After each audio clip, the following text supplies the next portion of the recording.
Chapter 808. I accept the betrothal gift and I agree to the marriage. While the Yi family remained silent, Yi Ro agreed to Fang Yan's proposal. She was in charge of everything. "Ro, you can't do this," Yi Daowen hurriedly stopped her. Even though he knew his objection wouldn't have much effect. But when he thought that the daughter he raised was about to be tricked away by a bastard to become another man's wife, he felt a deep anger in his heart. That bastard, how could he cheat his precious daughter away? Yes, Ro, marriage is not a game. We know your relationship with Fang Yan, but this matter, shouldn't you think it over? Yi Daoling's objection was very tactful. He only said, think it over, but he didn't reject it outright. He saw Yi Ro's determination. If he forcefully opposed it, it would only incite the conflict between the Yi family and Yi Ro, forcing her to make an even more extreme choice. It was better to make some space for both sides to calm down. Maybe something bad would happen while they were thinking, and then Yi Ro wouldn't like Fang Yan anymore? What if it was like this? "Ro, I think your father and second uncle are both reasonable." Yi Daoxian was serious in speech and manner, and he always had a straight face when persuading people. He said aloud, "You and Fang Yan have known each other for many years, but you've only been in love for a few days. In such a short time, are you sure you've truly understood this man? Is he also able to completely understand you? Moreover, marriage is different from love. After marriage, you have to live together day by day, year by year. Everyone's strengths and weaknesses will be magnified infinitely.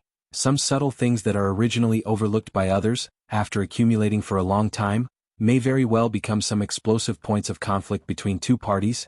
Fang Yan's excellence is undeniable, and it is also a matter worthy of blessing and gratification that the two of you can be together. However, we only hope that you can be more cautious and be more responsible for your marriage.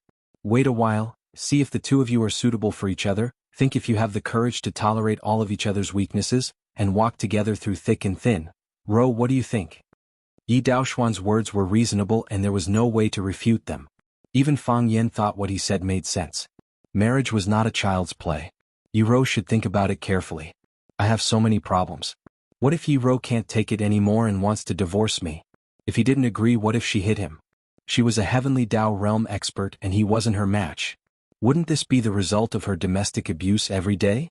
Besides, Fang Yan had a guilty conscience. Although he had confessed his relationship with Lu Chaoga to Yi Ro didn't give him any instructions. What was she thinking in her heart? Would he mind my relationship with Lu Chaoga?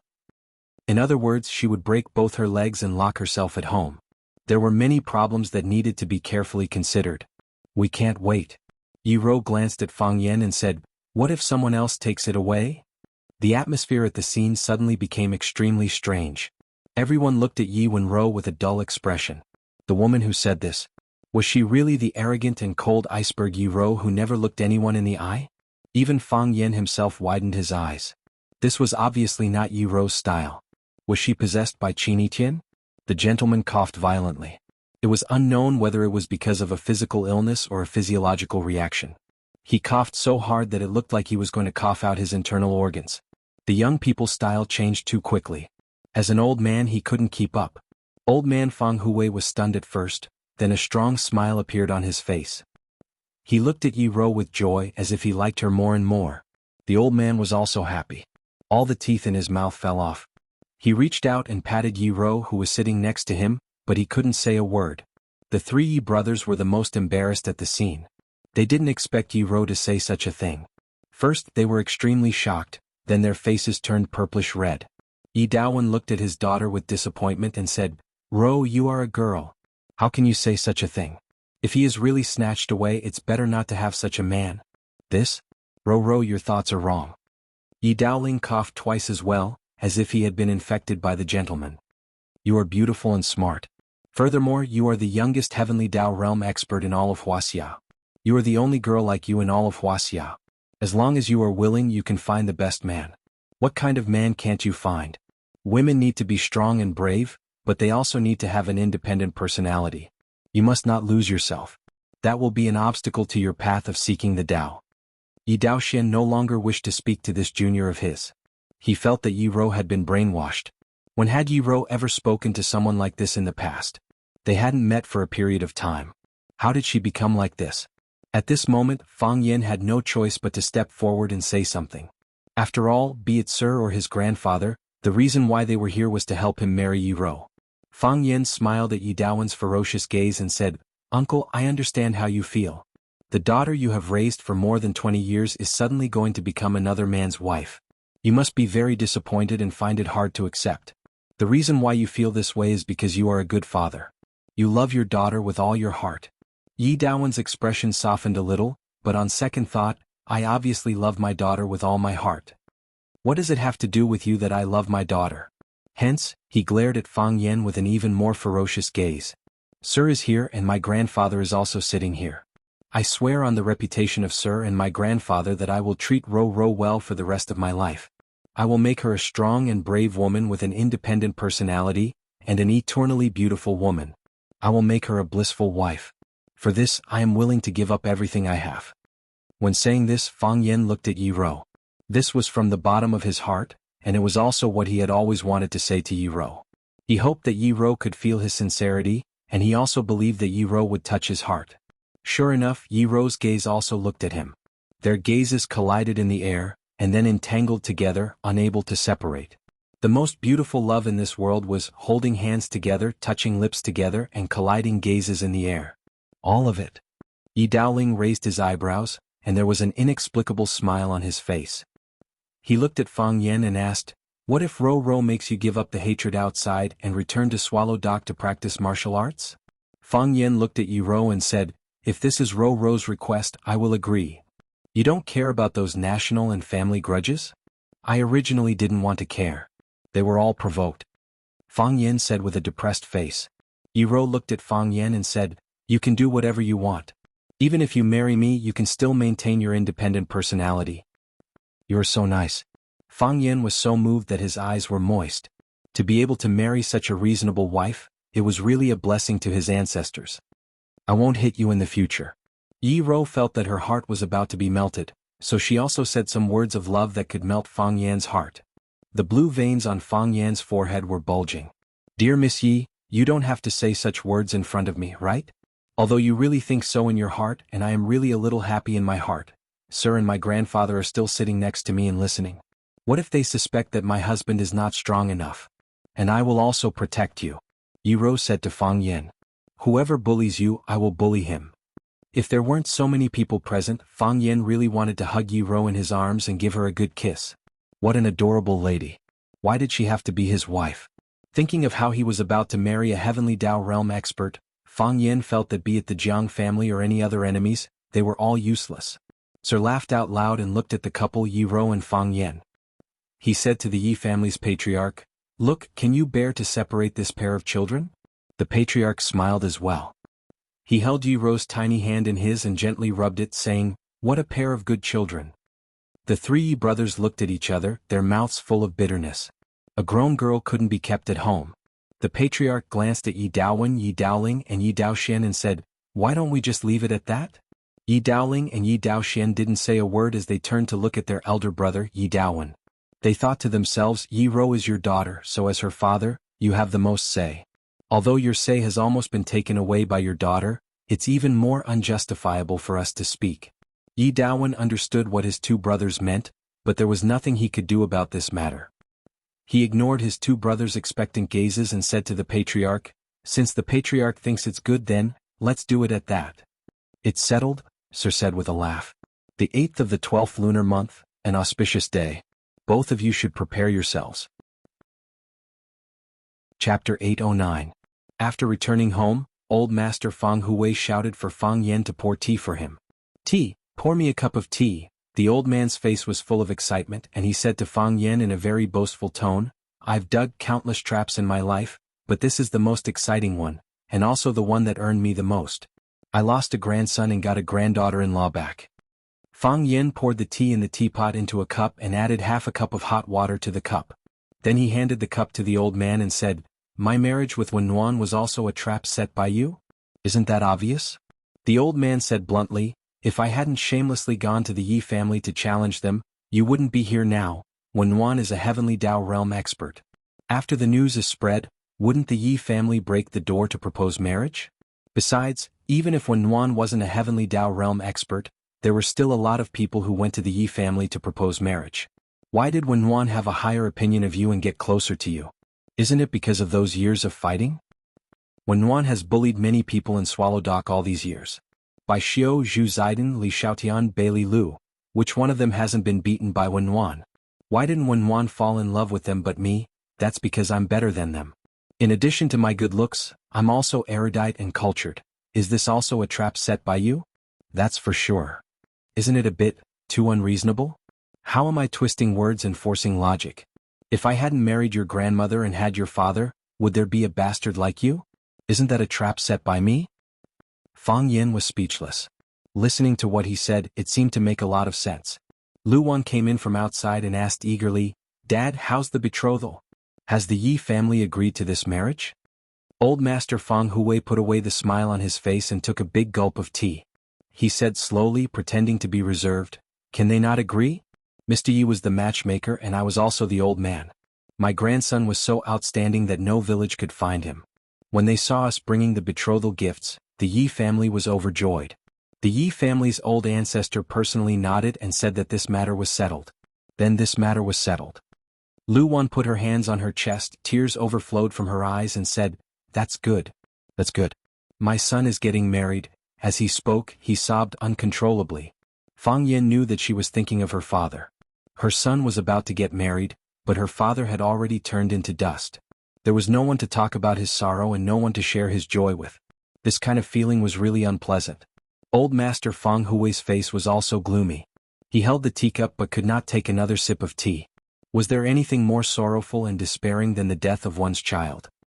Fang Yin walked over and held his mother in his arms. He said with a smile, "Mom, this is a happy thing. Rowan and I are going to get married. Shouldn't you be happy? If we were rejected by the Yi family today, all the things we sent would be thrown back by them. At that time you should cry, right?" Puff. Lu Wan was amused by Fang Yin again. She gave him a reproachful look and said, "You silly boy, you are already a person who is going to get married.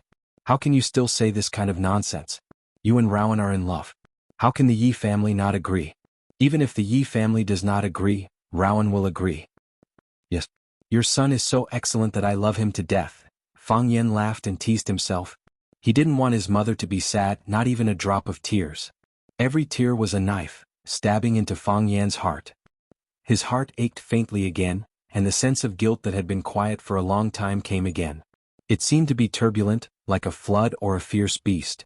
If he had arrived earlier that day, if he had been able to get rid of those good-for-nothings who blocked the way as soon as possible, his father would not have died. If his father was not dead, if Fang Yixing was still alive at this moment, when he learned that his son was going to get married, would he laugh unscrupulously, or would he pretend to be serious and sternly lecture his son to treat his wife well and be gentle when he got married in the future?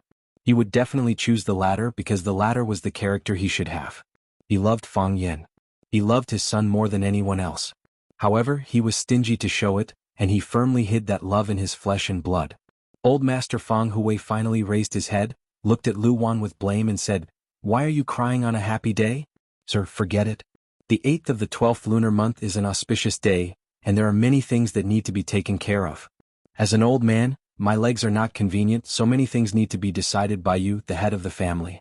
You go and have a good talk with Rowan's mother first, find out what the Yi family is thinking, and ask Rowan what she wants. We should prepare for what we should prepare and buy what we should buy. There are many things that need you to do and you can't lose your health." Alas, Lu Wan remembered that she had to start preparing for her son's marriage, and her suppressed emotions were suddenly turned over, as if she had been injected with a stimulant, and said, "I'll invite Fang Yan's aunt and sister-in-law to come over and have a good talk with them. I have no experience in this kind of thing, but our Fang family can't let Rowan down." Old Master Fang Hui nodded and said, "Have a good talk and don't be stingy with money." Then he turned to stare at Fang Yan and said, "Boy, you have also made a lot of money these years, haven't you? Hurry up and contribute a little more to your mother.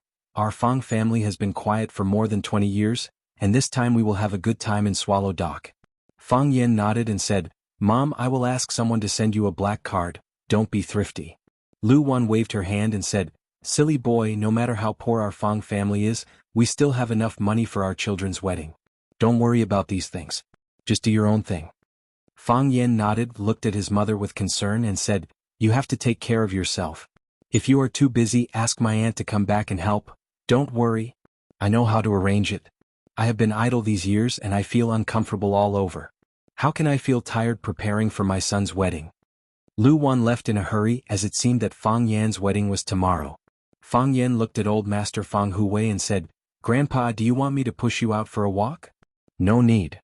Old master Fang Huwei waved his hand and said, "The marriage between you and Ruru has been decided, and this is a joyous occasion for our Fang family. Your father is no longer here, but there are still some things that need to be discussed with him.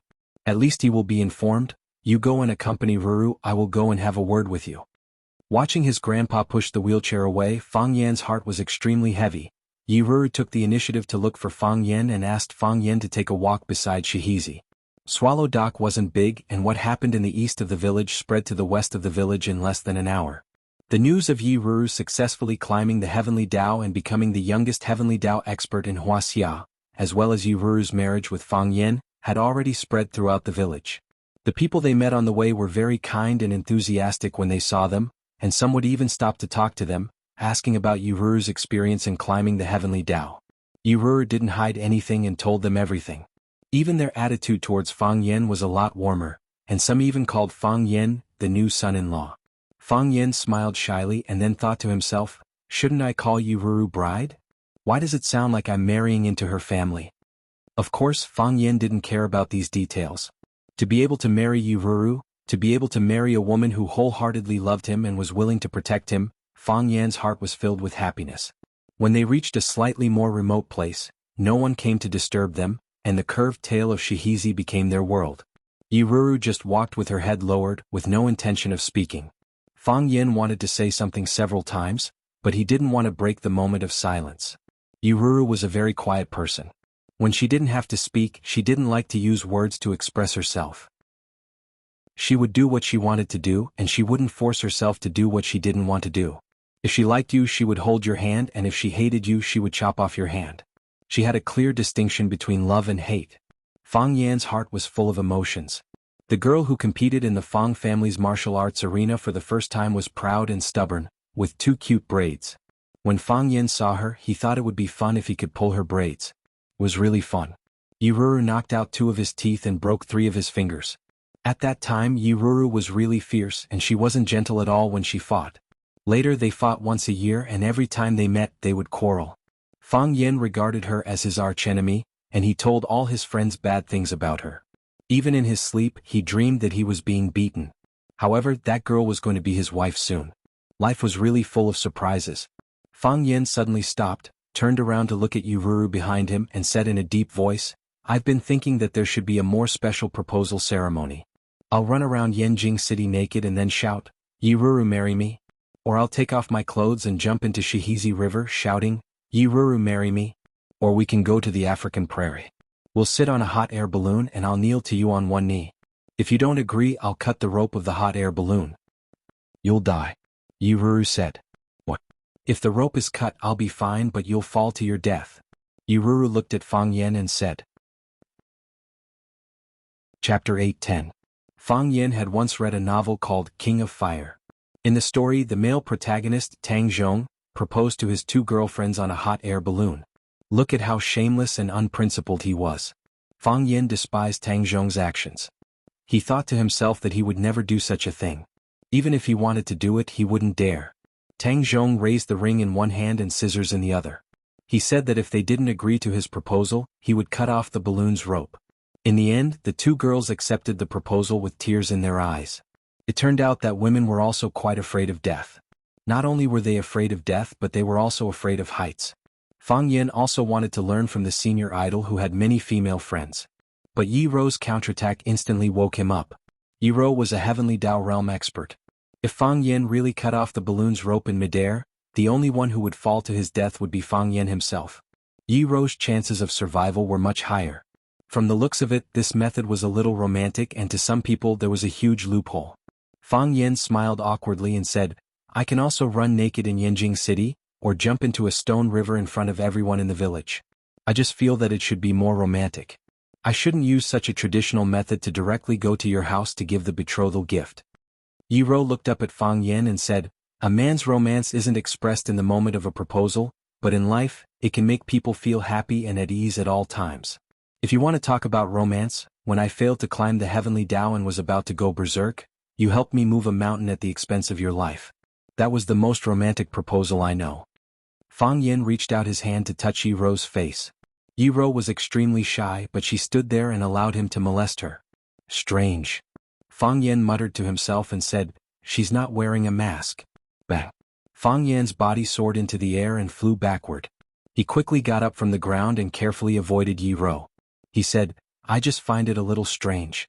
Logically speaking, you shouldn't say something like that. It doesn't match your character." "Come here," Yi Ro called to Fang Yin. "What do you want?" Fang Yin was testing her step by step. He didn't dare to get too close to Yi Wenru again. "No poison leg. I'm sure you're Yi Ro. You're not someone else wearing a mask." Yi Ro reached out and pulled Fang Yin into her arms. No, she pulled Fang Yin in front of her and threw herself into Fang Yan's arms. She wrapped her arms around Fang Yan's body and said softly, "I'm very happy to be your wife." Fang Yin was stunned for a moment. Then he held Yi Ro's thin body tightly in his arms. He grinned and said, "I'm even happier to be able to marry you. Even my grandfather thinks that you're like a flower stuck in cow dung." "My uncles think so too," Yi Ro said. Fang Yin felt that he couldn't communicate with Yi Ro anymore. Since when did this woman become a cold-faced comedian and a comedian? She wasn't good at this before. In the luxurious European-style reception hall of the Qin family's old residence, Grandpa Qin was drinking tea on the sofa. He liked drinking tea. He had a relatively open side in his bones and could accept that the old residence was built in the style of a European castle. However, his taste in drinking tea hadn't changed for decades. In his mind, what could be better than tea in this world? Those coffee, those carbonated drinks? What's so good about them? Li Xinyan sat in front of him and tasted the coffee elegantly. She liked the bitterness and mellow taste of coffee. The smell in the air could awaken her taste buds. The other members of the Qin family stood on both sides. Everyone's eyes were focused on the woman. Li Junling, the woman who was about to become the daughter-in-law of the Qin family, had an affair with a man from the Jiang family, the old enemy of the Qin family. This was not a slap in the face of the Qin family, but a slap in the face of the Qin family. The Qin family was filled with righteous indignation and felt that they had been greatly insulted. However, the elders in the family didn't give any instructions, so they could only keep silent about this matter for the time being. They could endure and wait, but Li Junling's father, the famous piano master of Wuxia, Li Boyong, couldn't sit still. His blood pressure rose and he fainted on the spot. After knowing what had happened, he still forced himself to get up and immediately took his daughter to the Qin family to apologize. Li Boyong was an artist and was quite accomplished in piano. The Li family pushed him to be a spokesperson, using the admiration and attention of the rich and powerful to improve his family's status. In this way, he even had a relationship with the rich and powerful Qin family and successfully betrothed his daughter to the young talent of the Qin family, Qin Chang. Li Boyong was thinking that when his daughter entered the Qin family, it would be the peak of his life. He didn't expect that this daydream would come true so quickly and in such a cruel way. His daughter had an affair with a member of the Jiang family. He understood the serious consequences of this matter. It was mercy for them to find someone to put him in a sack and throw him into the sea, but it was very likely that it would be a disaster that would wipe out the entire family. Whether it was the Qin family or the Jiang family, they were the most powerful existences in the world. In a situation where they didn't lack anything, their face was more important than anything else. However, his daughter's actions had offended both families at the same time. The wedding date was near, and it was said that it happened when she was choosing a wedding dress with the young master of the Qin family. How would the Qin family view such a future daughter-in-law? What about the Jiang family? The relationship between the Jiang family and the Qin family had never been harmonious. The two families viewed each other as enemies, but they also maintained mutual restraint. After this incident, would it break the balance between the two families? It was already winter and the room was already warm. However, Li Boyong, who was wearing a suit and shirt, was sweating profusely, and his voice trembled when he spoke. "It's all my fault. It's all my fault." Li Boyong didn't teach his daughter well, and that's why she did such a shameful thing. Now that it's like this, there's nothing I can say to help. I admit my mistake. I'm willing to bear all the responsibility and consequences. Li Boyong bowed deeply to the Qin family patriarch and said, "Please be merciful, patriarch. Seeing that Boyong and the Qin family are old friends, please let my daughter live." The Qin family patriarch's expression was calm, as if he didn't care about what was happening in front of him. After hearing Li Boyong's words, he waved his hand and said, "What are you saying? Who said I won't let your daughter live?" Thank you, patriarch. Li Boyong's eyes were moist and he was moved to tears. Li Boyong turned to look at his daughter who was standing behind him and shouted, Li Junling, kneel. Li Junling stood proudly. Although she was extremely nervous, she still gritted her teeth and said, Why should I kneel? You did something wrong. What did I do wrong? Li Junling retorted. The Jiang family and I know each other and love each other. Who did I offend? I told you long ago that I have another lover, but did you listen to what I said? You wholeheartedly wanted to send me to a rich family, wholeheartedly wanted to make friends with rich people. I have no feelings for Qin Chang, so why should I marry such a man? Slap. Li Boyong slapped Li Junling's face. His face was gloomy and his body trembled non-stop. He shouted angrily, You still don't know your mistake. You did such a shameful thing and you still don't know your mistake. I'll beat you to death. I don't have a disgraceful daughter like you. Li Junling's skin was white and tender. After being slapped by her father, a purplish-red handprint quickly appeared on her face. She didn't care, as if she didn't feel any pain. Big tears fell from her eyes and she said, Beat me to death. If you don't beat me to death, I don't want to live. If I die, you will no longer be a dog in front of these people, and they will look up to you. What does it matter if I die? Li Junling, since I was young, when did you listen to my thoughts? I liked the guitar, but you forced me to learn the piano. When I was a little playful, you were furious and said that I didn't want to improve. When I was a little slow in learning, you scolded me for being stupid, piano goddess. Aha, who knows how this goddess came to be? I spent all my time to get it and I sacrificed all my hobbies to get it. Genius? Can this kind of person be considered a genius? I know that the matter between me and General Xing is very difficult for you and the whole family. You are afraid, you are worried that you will be implicated. If that's the case, I will die here, in front of the Qin family, to atone for my sins. In this way they won't hurt you anymore, right? After saying that, Li Junling took out a short dagger from her pocket and slashed it toward her own neck. Bang, a figure flashed. An old nanny who was in charge of pouring water for old Master Qin suddenly appeared and grabbed the dagger from Li Junling's hand with a small move. Li Xinyan gently stirred the coffee in his cup, looked at Li Junling and said, Miss, if you want to die, we won't stop you. Everyone has the right to choose their own life. After a pause, he then said, But can you die a little further away? The carpet in the hall has just been cleaned. If it gets dirty, won't we have to trouble those hard-working service staff? You are so evil. Li Junling's face was pale and she stared fiercely at Li Xinyan. Evil? Li Xinyan took a sip of the coffee in his cup and said with a smile, Miss, if I was really evil, do you think you would still have the chance to stand in front of me and accuse me of being evil? Chapter 8:11. Every single word that Li Xinyan said was not a threat. With her current status, there was no need for her to threaten others. If she said she would kill you, then she would kill you. If she said she wanted you to disappear, then you would never be able to show your face again. Just as she said, if she was really vicious, would Li Junling and her father, Li Boyong, still have the chance to stand in the Qin family's hall today? Would they still have the chance to be judged by the Qin family, be it punishment or forgiveness? Would they still have the chance? With just a word of command or even a reminder with a glance, the father and daughter would encounter a serious car accident or some other accident. In any case, their lives would end here, and they would never have the chance to appear in front of the public again. Or perhaps the Qin family did not need to do anything. There were countless people outside who wanted to please them. Some smart people who didn't mind doing the dirty work would do it cleanly. If it wasn't for a casual greeting at a private gathering, you wouldn't even know who sent the father and daughter away. This was the power of money, the power of power. When anything reached an extreme, the energy that it could erupt with would be astonishing and shocking. Some people were overly arrogant, while others could control this power very well. Slap. Li Boyong slapped his daughter again. Li Junling, who was unprepared, was knocked to the ground by his father. Li Boyong looked down at Li Junling and shouted angrily, Kneel and apologize to the madam. Kneel and apologize? Li Junling covered her face and sneered. What did I do wrong? Do I need to apologize to them? I just fell in love with a man. What's wrong with that? What does this have to do with them?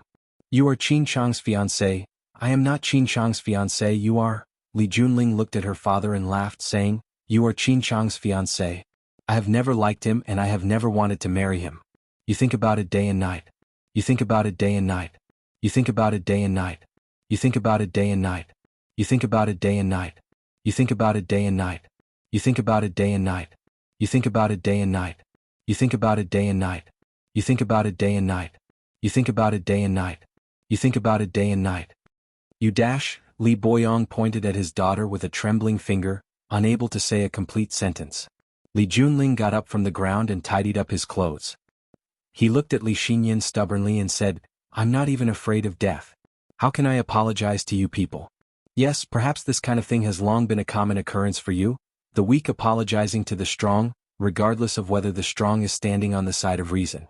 But today I'm going to disappoint you. What does your apology mean to me?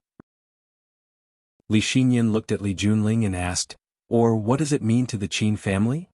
I don't care and the Qin family doesn't care, Li Xinyan said lightly. If you were just an ordinary woman or if you were still the goddess of piano you are now, you would have nothing to do with the Qin family. Even if you had an affair or died for love, the Qin family wouldn't even look at you. However, you're engaged to a man from the Qin family. One of your feet has already stepped into the Qin family's door. Whether it was intentional or not, at the engagement ceremony, you nodded and agreed. After the engagement ceremony, you did such a thing, which indeed made the Qin family lose face.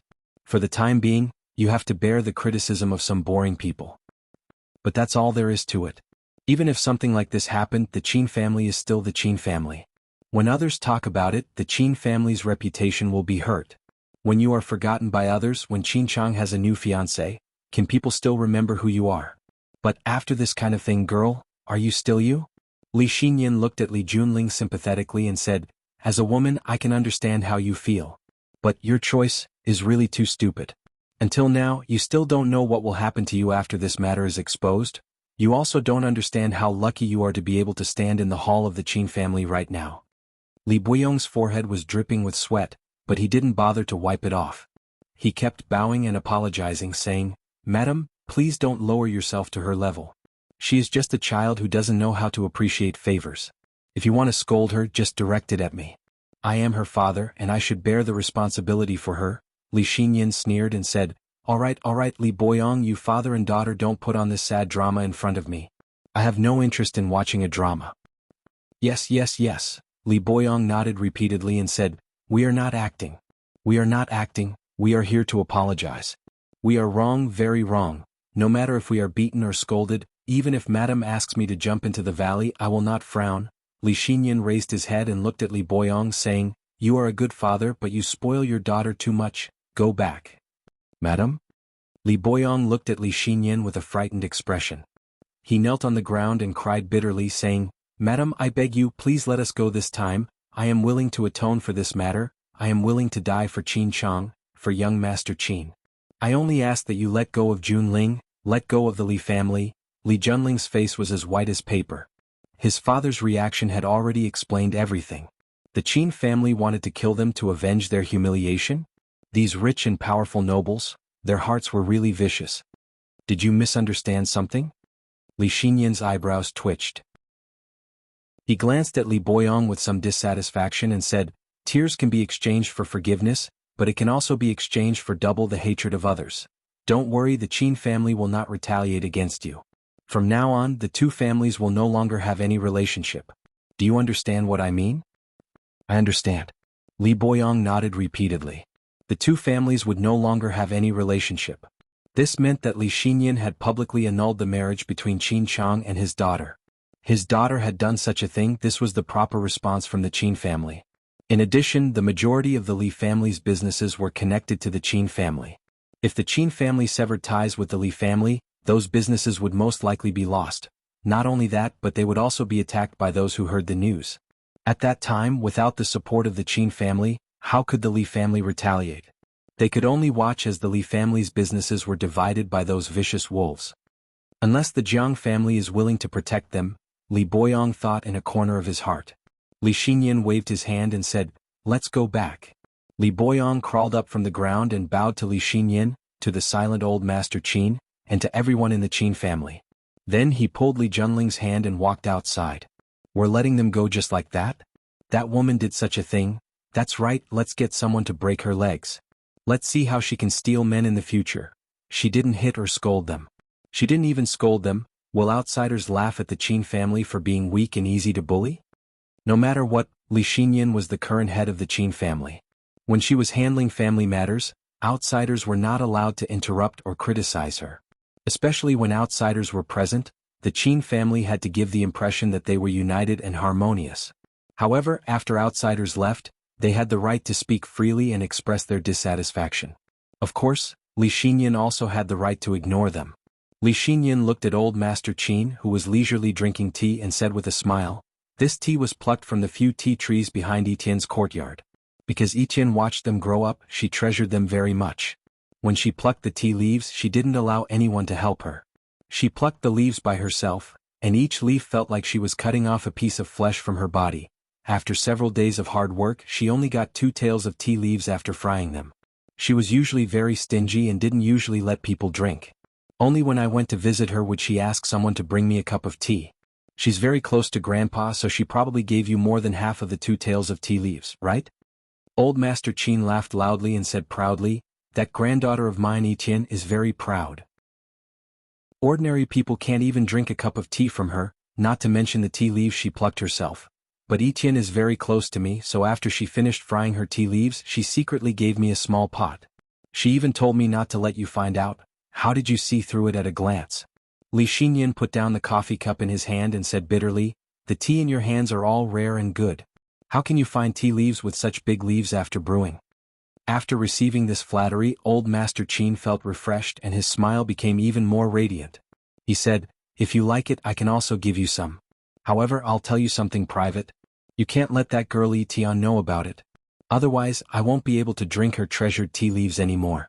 The tea leaves she gave me really don't taste that good. It's far worse than the tea leaves I collected. But since my granddaughter has already given me the tea leaves, if I don't drink it, she'll feel hurt. That's why I brewed a cup of tea every now and then, thinking that I can finish it as soon as possible." The Qin family members in the living room looked at each other. They were seriously questioning whether this was a good way to handle things. "Why did you ignore us and talk about Qin Etienne's tea leaves?" Qin Chang pushed open the living room door, walked in, and knelt down in front of Li Xinyan. "I want revenge," Qin Chang said in a hoarse voice. Chapter 8:12. People were divided into yin and yang, and everything had 2 sides. Because of the 2 talented women in the Qin family, the 2 generations of men in the Qin family were collectively weak and couldn't stand out. Because of the arrival of Li Xinyan, the daughter-in-law of the previous generation, the power of the Qin family fell, and they became a plaything in the hands of a woman.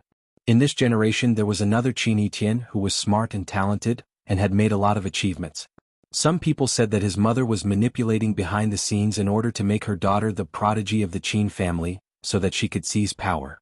Some people also said that the son should be like Jiang Junling, and the adopted daughter should be like Qin Etienne, which was also the advertising slogan that the Qin family and the Jiang family paid people to hype, so that they could outshine the other rich and powerful families. When Qin Etienne grew up, some of the projects she independently invested in all showed dazzling results. It was said that she had already shown outstanding business talent when she was still a student. With her as the middleman, the Qin family and Lu Chaoga created the world-famous Chaoyan technology. When Jiang Junling died, Qin Etienne also encountered some criticism. Some people said with the mentality of watching a good show, "Look, we have already proved that one is a fake, let's see how long the other one can last." However, no matter what people said, Qin Etienne was still Qin Etienne, still the Qin Etienne that everyone respected and looked up to. Some people said that it was a tragedy to live in the same generation as Qin Etienne.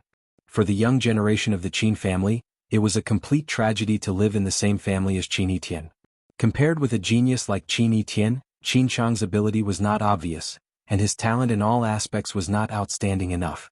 But compared with the other young generation of the Qin family, or compared with the young people outside, he was already superior. In the past, Qin Chang was gentle and elegant, liked to protect the young generation of the family to win people's hearts, and liked to play tricks to get some small advantages. Every time Qin Chang appeared, he was beautiful. Even in Beijing, where there were crouching tigers and hidden dragons, he was considered a somewhat famous figure. Now, Qin Chang was like a different person. His hair was messy, his clothes were untidy, his eyes were sunken, and there was a pile of eye wax waiting to fall off naturally at the corner of his eyes. His face was pale, and he looked like a vampire who had not been exposed to sunlight for a long time. In the past, only young Master Qin Chang made others fall out of love. He had never experienced such an embarrassing betrayal. His fiancée had been having an affair with another man before they got married. Her twisting and moaning made countless people talk about it. These were all things he had never experienced before. He and Li Junling had never had any decent skin contact. Can you imagine that? Young masters like them were also playing innocent with others? Qin Chang really fell in love with Li Junling. He had always regarded Li Junling as his future wife. In any case, she was going to be his woman very soon, so why should he be so anxious to show that he didn't have the demeanor of a man? In the end, when he was picking out a wedding dress for his future wife, he saw such an ungentlemanly video. After the incident, Qin Chang locked himself in his room and didn't go out. Because he smoked too much, even his throat was swollen and hoarse. Every word he spoke seemed to be rubbing his throat until it bled. I want revenge. Qin Chang raised his head and looked at Li Xinyan. His yellowish eyes were bloodshot. Jiang Xing has gone too far. Li Xinyan sighed softly. He walked over and wanted to pull Qin Chang up from the ground. Qin Chang knelt on the ground and refused to get up. He looked up at Li Xinyan and said, I don't hate Li Junling. This woman has nothing to do with me anymore. But Jiang Xing's family has gone too far. I want revenge. I must get revenge. Since Qin Chang wasn't willing to get up, Li Xinyan had no reason to keep pulling him. She sat back on the sofa and looked at Qin Chang and said, How do you want revenge? I want Jiang Junling to die. I want the Jiang family to be destroyed. I want them to go to the 18th level of hell, Qin Chang said while gritting his teeth.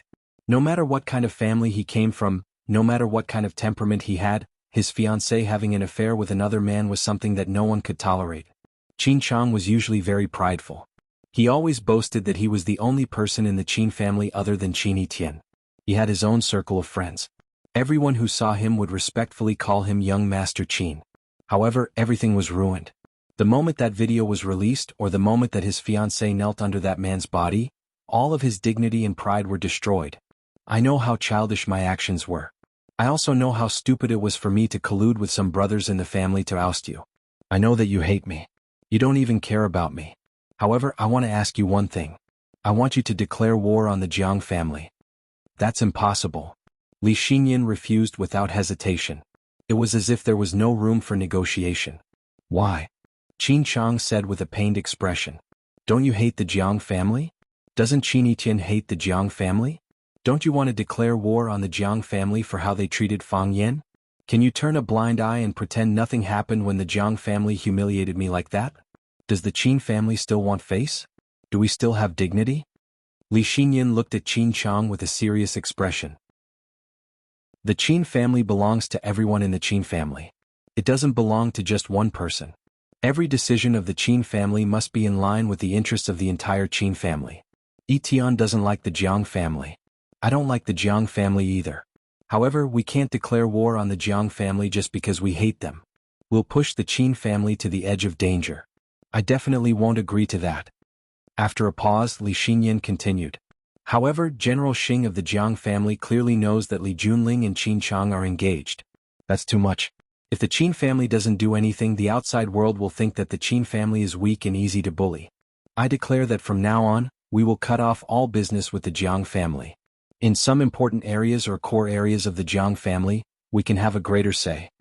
Qin Chang froze for a while. Then she laid on the ground and cried. She kept saying to Li Xinyan, Thank you. Thank you. Old Master Qin looked at his daughter-in-law with a smile. He leisurely drank the tea that his granddaughter gave him. The Qin family looked at each other. Was the Qin family going to declare war on the Jiang family? Stupid. Stupid beyond belief. Li Boyong wiped the sweat off his forehead as he lectured his daughter, who was sitting next to him with an ashen face. By doing such a thing, you have trampled on the Qin family's dignity. How could the Qin family forgive you? As he spoke, they were sitting in a Mercedes-Benz limousine on their way home. The driver was a Liang, Li Boyong's driver for many years. What does a family like them care about the most? What they care about the most is loyalty and face. If you make them lose face, what won't they do? You dare to give them face? You dare to say that they are vicious? Junling, you haven't seen a truly vicious thing. You usually seem to be a clever man, but this time how could you be so wrong? Li Junling looked out of the window in a daze. It was as if he didn't hear what his father said. Thank God. They finally let us go for the time being. Li Xinyan is very powerful. But she's also very magnanimous. She said she won't trouble us. That means she won't trouble us. I'm afraid that Qin Chang and other members of the Qin family won't be able to swallow it. Go abroad. Go abroad immediately. Didn't the Borna Orchestra in Vienna invite you to perform there? You should take this opportunity to go abroad. Now the limelight is at its peak. If you stay in Beijing, you won't even have a chance to go out. Li Junling was finally moved. He turned to look at his father and said, Juanxing, my dear lady, why are you still thinking about him? Li Boyong almost knelt down to his daughter. How could Juanxing jump out to support you after such a thing happened? Unless they completely fall out with the Qin family. Otherwise he won't protect you. I'm afraid he can't even protect himself now. Daughter, don't put your hope on that man. If he really did it for you, he shouldn't have treated you like that. Li Junling reached out and held his father's hand. His eyes were filled with tears as he said, I don't blame him. I really like him. Everything is voluntary. Dad, this is the first time I've fallen in love with a man since I was young. Can you understand how I feel? Li Boyong wiped his daughter's tears. I understand. I can understand. But safety comes first. Go out quickly. Let your mother go with you. I'm worried about you going out like this. I'll stay in Beijing and think of a way. When the situation calms down, you can come back. Or never come back. Dad. Daughter, I'll teach you something. I shouldn't say it, but I think it's necessary for you to know. What? Never trust a man. Li Boyong said with a serious face. Dad, what? Li Junling didn't understand. You're a man too. Li Boyong smiled bitterly. Yes, I'm a man too. That's why I can say that. Click. The backseat door was suddenly locked. Liang, what are you doing? Li Boyong was greatly alarmed and shouted. Master, Mississippi, don't blame me. Liang opened the door and jumped out. The Mercedes-Benz deviated from the mountain road. It broke through the railing and crashed into the steep mountain stream. Dad. Li Junling grabbed the seat in front of her and screamed. Liang, you traitor! Li Boyong was also frightened by this scene and shouted in a hoarse voice. Crash, crash. The Mercedes-Benz crashed into the stone wall again and again. It was like a black cannonball crashing into the endless purgatory. Chapter 8:13. Old House. In the courtyard. Osmanthus flowers were fragrant in October, but there was a golden osmanthus tree in the courtyard that bloomed a little late. It was only deep into winter that it emitted that frightening rich fragrance. General Xing knelt under the golden osmanthus tree, resisting the invasion of the fragrance while enduring the blows from the feather duster. Pa! General Xing was hit on the head. Pa! The feather duster hit his skull again. Pa! Pa! Pa! After a dozen or so lashes, old man Shifu threw the feather duster in his hand onto the ground. He walked to the stone table and sat down.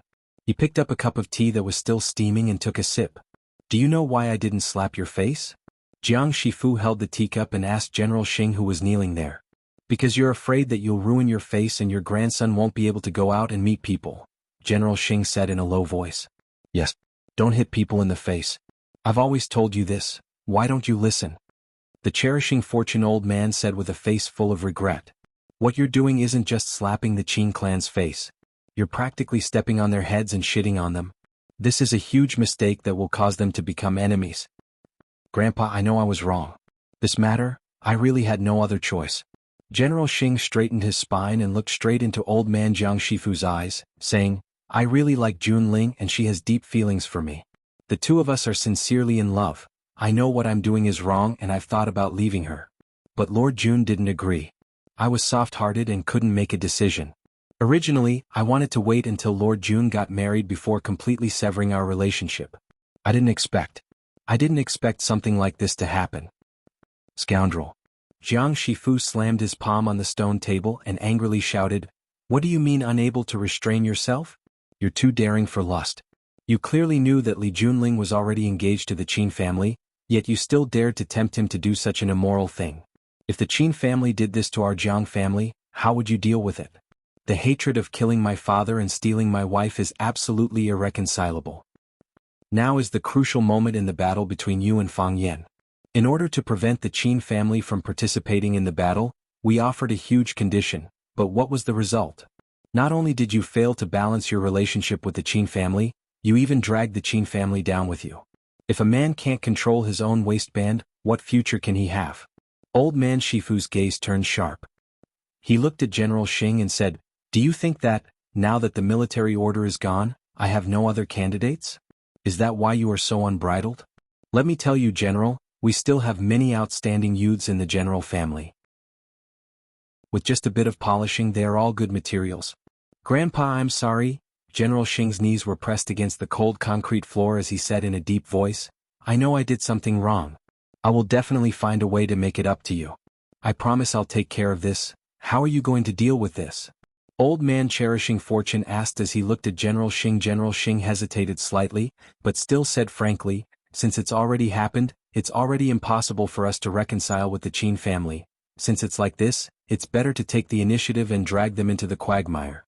We don't want to fight with the Qin family until both sides suffer, and the Qin family naturally has the same thoughts. If we take the initiative and let the Qin family feel our aggressiveness, maybe they will retreat. After the Qin family finds out about this, they will definitely be furious." Junling sighed, "I'm afraid the pressure will be great. This matter has touched their bottom line, they definitely won't take it lying down. Qin Chang has a high heart but shallow talent, and is extremely concerned about face. He will definitely think of a way to get back at them. Junling's situation is very dangerous." General Xing looked at grandfather Jiang Shifu and said, "I have wronged Junling in this matter. She is the most innocent person here. As a responsible man, I will stand up for Junling. I will go to the Li family to propose marriage and officially marry Li Junling. Otherwise, I'm afraid she won't be able to persevere. I ask Grandpa for your approval." A divine light flashed in Jiang Shifu's eyes, and he instantly returned to his old and muddy appearance. He looked at his grandson for a long time, then said in a low voice, "Since you have already decided, then do it. This is your last test. If you succeed, you will be a dragon. If you fail, you will be a worm. That is all." "Yes," General Xing respectfully responded. "I definitely won't disappoint Grandpa." After General Xing left, old man Jiang Shifu held a cup of tea that was gradually cooling in a daze. "Pitiful woman," Jiang Shifu muttered to himself. "The Qin family and the Jiang family have started a war. I knew they would definitely start a war. This is too exciting." The Jiang family's General Xing made a cuckold out of the Qin family's Qin Chang, and the Qin family immediately retaliated and eliminated Li Junling. The Qin family's methods TSK. I heard that the Jiang family wanted to kill them to silence them, in order to put this shit on the Qin family's head so that the Qin family won't be able to say anything. After the video was released, there was a short period of silence between the Qin family and the Jiang family, then the situation became intense. Wuxia country's famous piano master Li Boyong brought the female protagonist of the video, Li Junling, to the Qin family to apologize, but on the way back, the luxurious car they were riding in crashed into a ravine, killing both of them. During the crash, the car exploded and the father and daughter were burned into charcoal. At the same time, General Xing brought generous gifts and a matchmaker to the Li family to propose marriage, hoping that the Li family and the Qin family would officially cancel the marriage and fulfill his and Li Junling's hard-to-sever relationship. He didn't wait for Li Junling to return, but he received news that Li Junling had gotten into a car accident. It was said that after receiving the news, General Xing cried bitterly, and even smashed many of the Li family's things, clenching his teeth and yelling, "They've gone too far." Who was the one going too far? The onlookers made all sorts of interpretations of this. Some people said it was obvious, this was the Qin family going too far. Although Li Junling had already apologized to the Qin family, Li Boyong had already brought his daughter to the Qin family to apologize, but on the way back they got into a car accident. It was obvious that the Qin family wanted to show their power to the Jiang family. The woman that the Qin family couldn't get, the Jiang family shouldn't even think about getting. Some people said that General Xing was deliberately setting up a trap. General Xing knew that this time he had angered the Qin family and that a war was inevitable, so he might as well kill them to silence them, and then pour the dirty water on the Qin family, making them unable to extricate themselves from the quagmire, and also accept the attacks and judgment of public opinion. The war had already begun. While the outside was in an uproar, Fang Yan was sitting in Qin Etienne's villa, drinking tea. He was drinking tea that Qin Etienne had personally grown and personally picked. To be honest, the taste of the tea really wasn't that great, far from the top-grade tea that the Qin family had all year round. But young Miss Qin had kindly brought the tea in front of you, waiting for your evaluation with a face full of expectation. So how could you not give a few polite words of praise? "It's really good tea," Fang Yan said with a face full of enjoyment. "The last time I came here, I already felt that these tea leaves weren't ordinary, but now I know that they were personally picked by Etienne. Like I said, other than the fact that Qin Etienne can't pick the stars from the sky, there's nothing in this world that's too difficult for her. There's another thing." Qin Etienne had a mischievous smile and said, "Qin Etienne also can't pick the heart of a man." Cough cough cough. Fang Yen coughed violently. With a red face and a thick neck, he said, "That's because that man has eyes but can't see."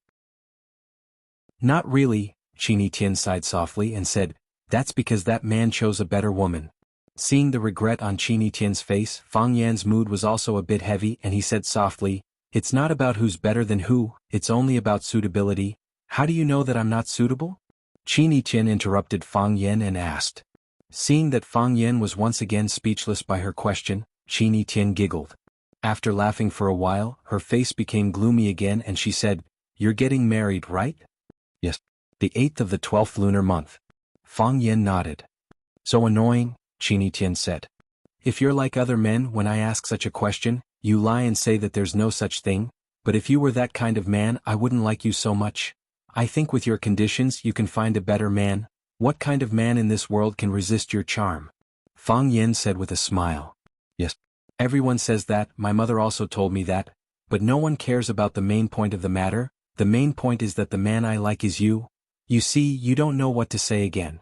I understand you. If I were you I probably wouldn't know what to say either." Qini Tian pursed his lips and chuckled.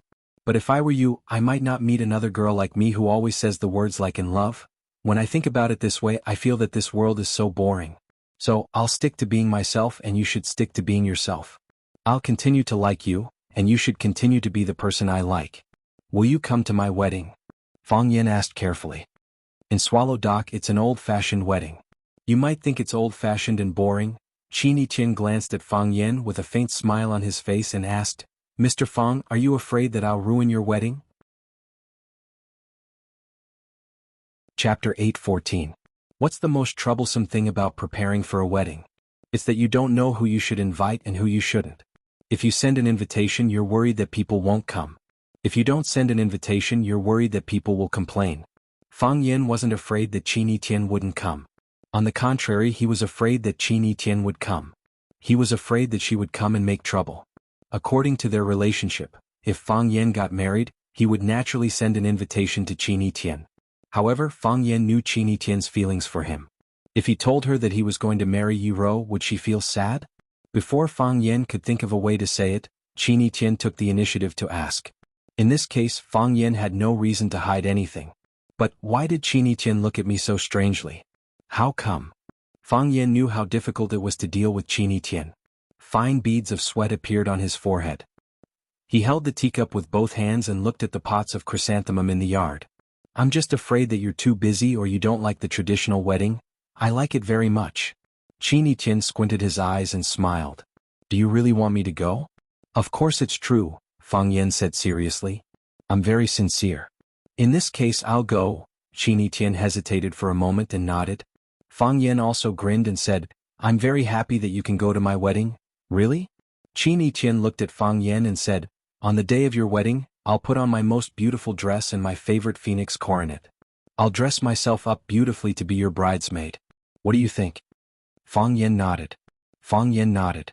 Imagining the scene of Qini Tian appearing at Swallow Dock in a gorgeous gown and an expensive phoenix coronet, Fang Yan felt his head begin to swell with pain. As expected, the thing he was most worried about was about to happen. If Qini Tian attended the wedding in Swallow Dock in this manner, in the eyes of outsiders, who would be the bride that day, be Yiro or her? Although Yiro is broad-minded, she is a woman after all. Doesn't she mind it at all? Fang Yan looked at Qini Tian with a bitter smile and said, "I know you won't do that, right?" "Why not?" Qini Tian asked back. "This is my usual style. Why should I change it? Besides, I also want to prove to some people that I didn't lose because I was worse than others, but because I was a little slower." "Tian." Qini Tian giggled and looked at Fang Yan's nervous face. She said, "Are you afraid, Mr. Fang?" "I'm not afraid. I'm just worried that things will get complicated." Qini Tian sighed softly and said, "That's your wedding, the most important day in your life. How can I ruin it? Maybe I'll be very busy that day and have a lot of work to deal with. Maybe I suddenly have an upset stomach or some other problems. I won't be able to attend your wedding that day." "Actually," Fang Yan looked at Qini Tian and said, "I still hope that you can attend my wedding." "Yes, I also want to." Qini Tian nodded with a smile, but her eyes were a little moist. She said, "I want to see if you look handsome as the groom. I want to see if you will be nervous when you bow to heaven and earth. I want to see the bride's happy face when you hold her hand. I want to see all the guests say their sincere blessings to you. But I can't do it. Qin Tian raised her head, and the tear that was about to fall fell back. She was Qin Tian, the Qin Tian who was as proud as a queen. Tears were superfluous and unnecessary burdens to her. I can accept you marrying other women, but I really don't like it. I hope you're unhappy. I hope you're not happy. Then you'll understand that I'm better. Fang Yan was silent. He really wanted to hold this girl who was arrogant even when he confessed to her. But he didn't dare and couldn't do that. She was no longer a child. She was no longer his student. She was Qin Tian, the little princess of the Qin family, the little beauty of Yanjing, Qin Tian. Knock, knock, knock. Coco pushed the door open in her high heels. She looked at Qin Tian and said, "Miss, Madam is here." "I got it." Qin Tian took out a piece of tissue to wipe the little bit of moisture from the corner of her eyes. She didn't want others to see her weak and helpless side. Even if that person was her mother. Li Xinyan was here. This was the first time Fang Yan saw Li Xinyan in Qin Tian's villa. The mother and daughter had one thing in common. Every time they went out, it was like a visit from the head of a country. Following Li Xinyan were 5 luxury cars, a dozen bodyguards and 2 confidential assistants. Li Xinyan was surrounded by them, like a queen who came out to inspect her territory. The bodyguards and assistants dispersed outside. Li Xinyan was welcomed into the living room by Qin Tian and Fang Yan. He said, "What are you two talking about?" "We're talking about Fang Yan's wedding." Qin Tian said expressionlessly. Her emotions didn't fluctuate at all. It was as if she was talking about a very insignificant matter. "Fang Yan is getting married. Did he send you an invitation?" Li Xinyan looked at her daughter's face and said to Fang Yan, "Let's talk alone." Then she took the lead and walked to the backyard of the villa. Fang Yan glanced at Qin Tian and had to stand up and follow her. The backyard of the villa was where Fang Yan often went to the hot spring. Li Xinyan sat on a rattan chair and waited for Fang Yan's arrival.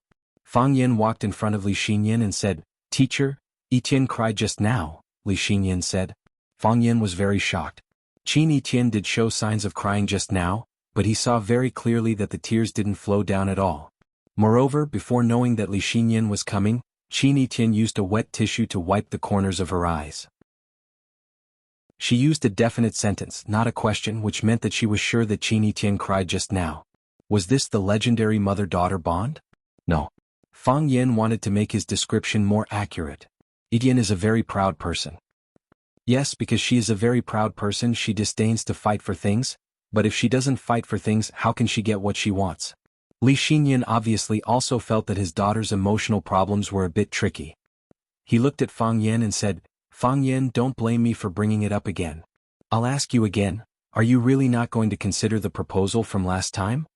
Fang Yan was silent for a long time, then looked at Li Xinyan and said, "I really don't want to refuse. Because every time I refuse I feel like I'm hurting Etienne. But you also know the situation right now, I already have a fiancé, I'm going to marry another girl, the betrothal gift has already been given, the wedding date has already been set, how can I let that girl down and choose Etienne? If that's the case, how can I be worthy of Etienne's love?" Li Xinyan sighed softly and said, "I just didn't think that my daughter would lose. Ever since she was young she has never lost." "Alright, don't feel troubled, this kind of thing can't be forced. Since Etienne has already decided to give up, I can't interfere too much." Li Xinyan looked at Fang Yan and said, "You already know about the recent situation, right?" "Situation? What situation?"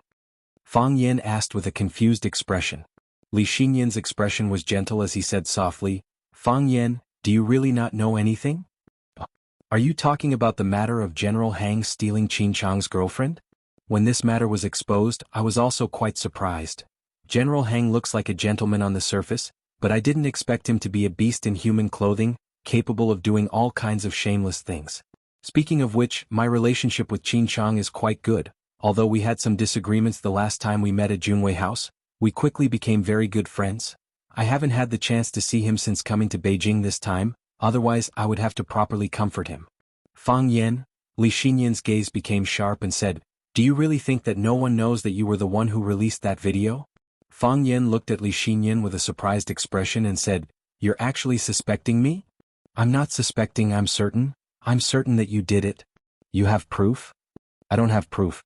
Li Xinyan's words sounded a bit unreasonable as he said, "Feeling, this is my feeling and also the answer that I came up with after analyzing it."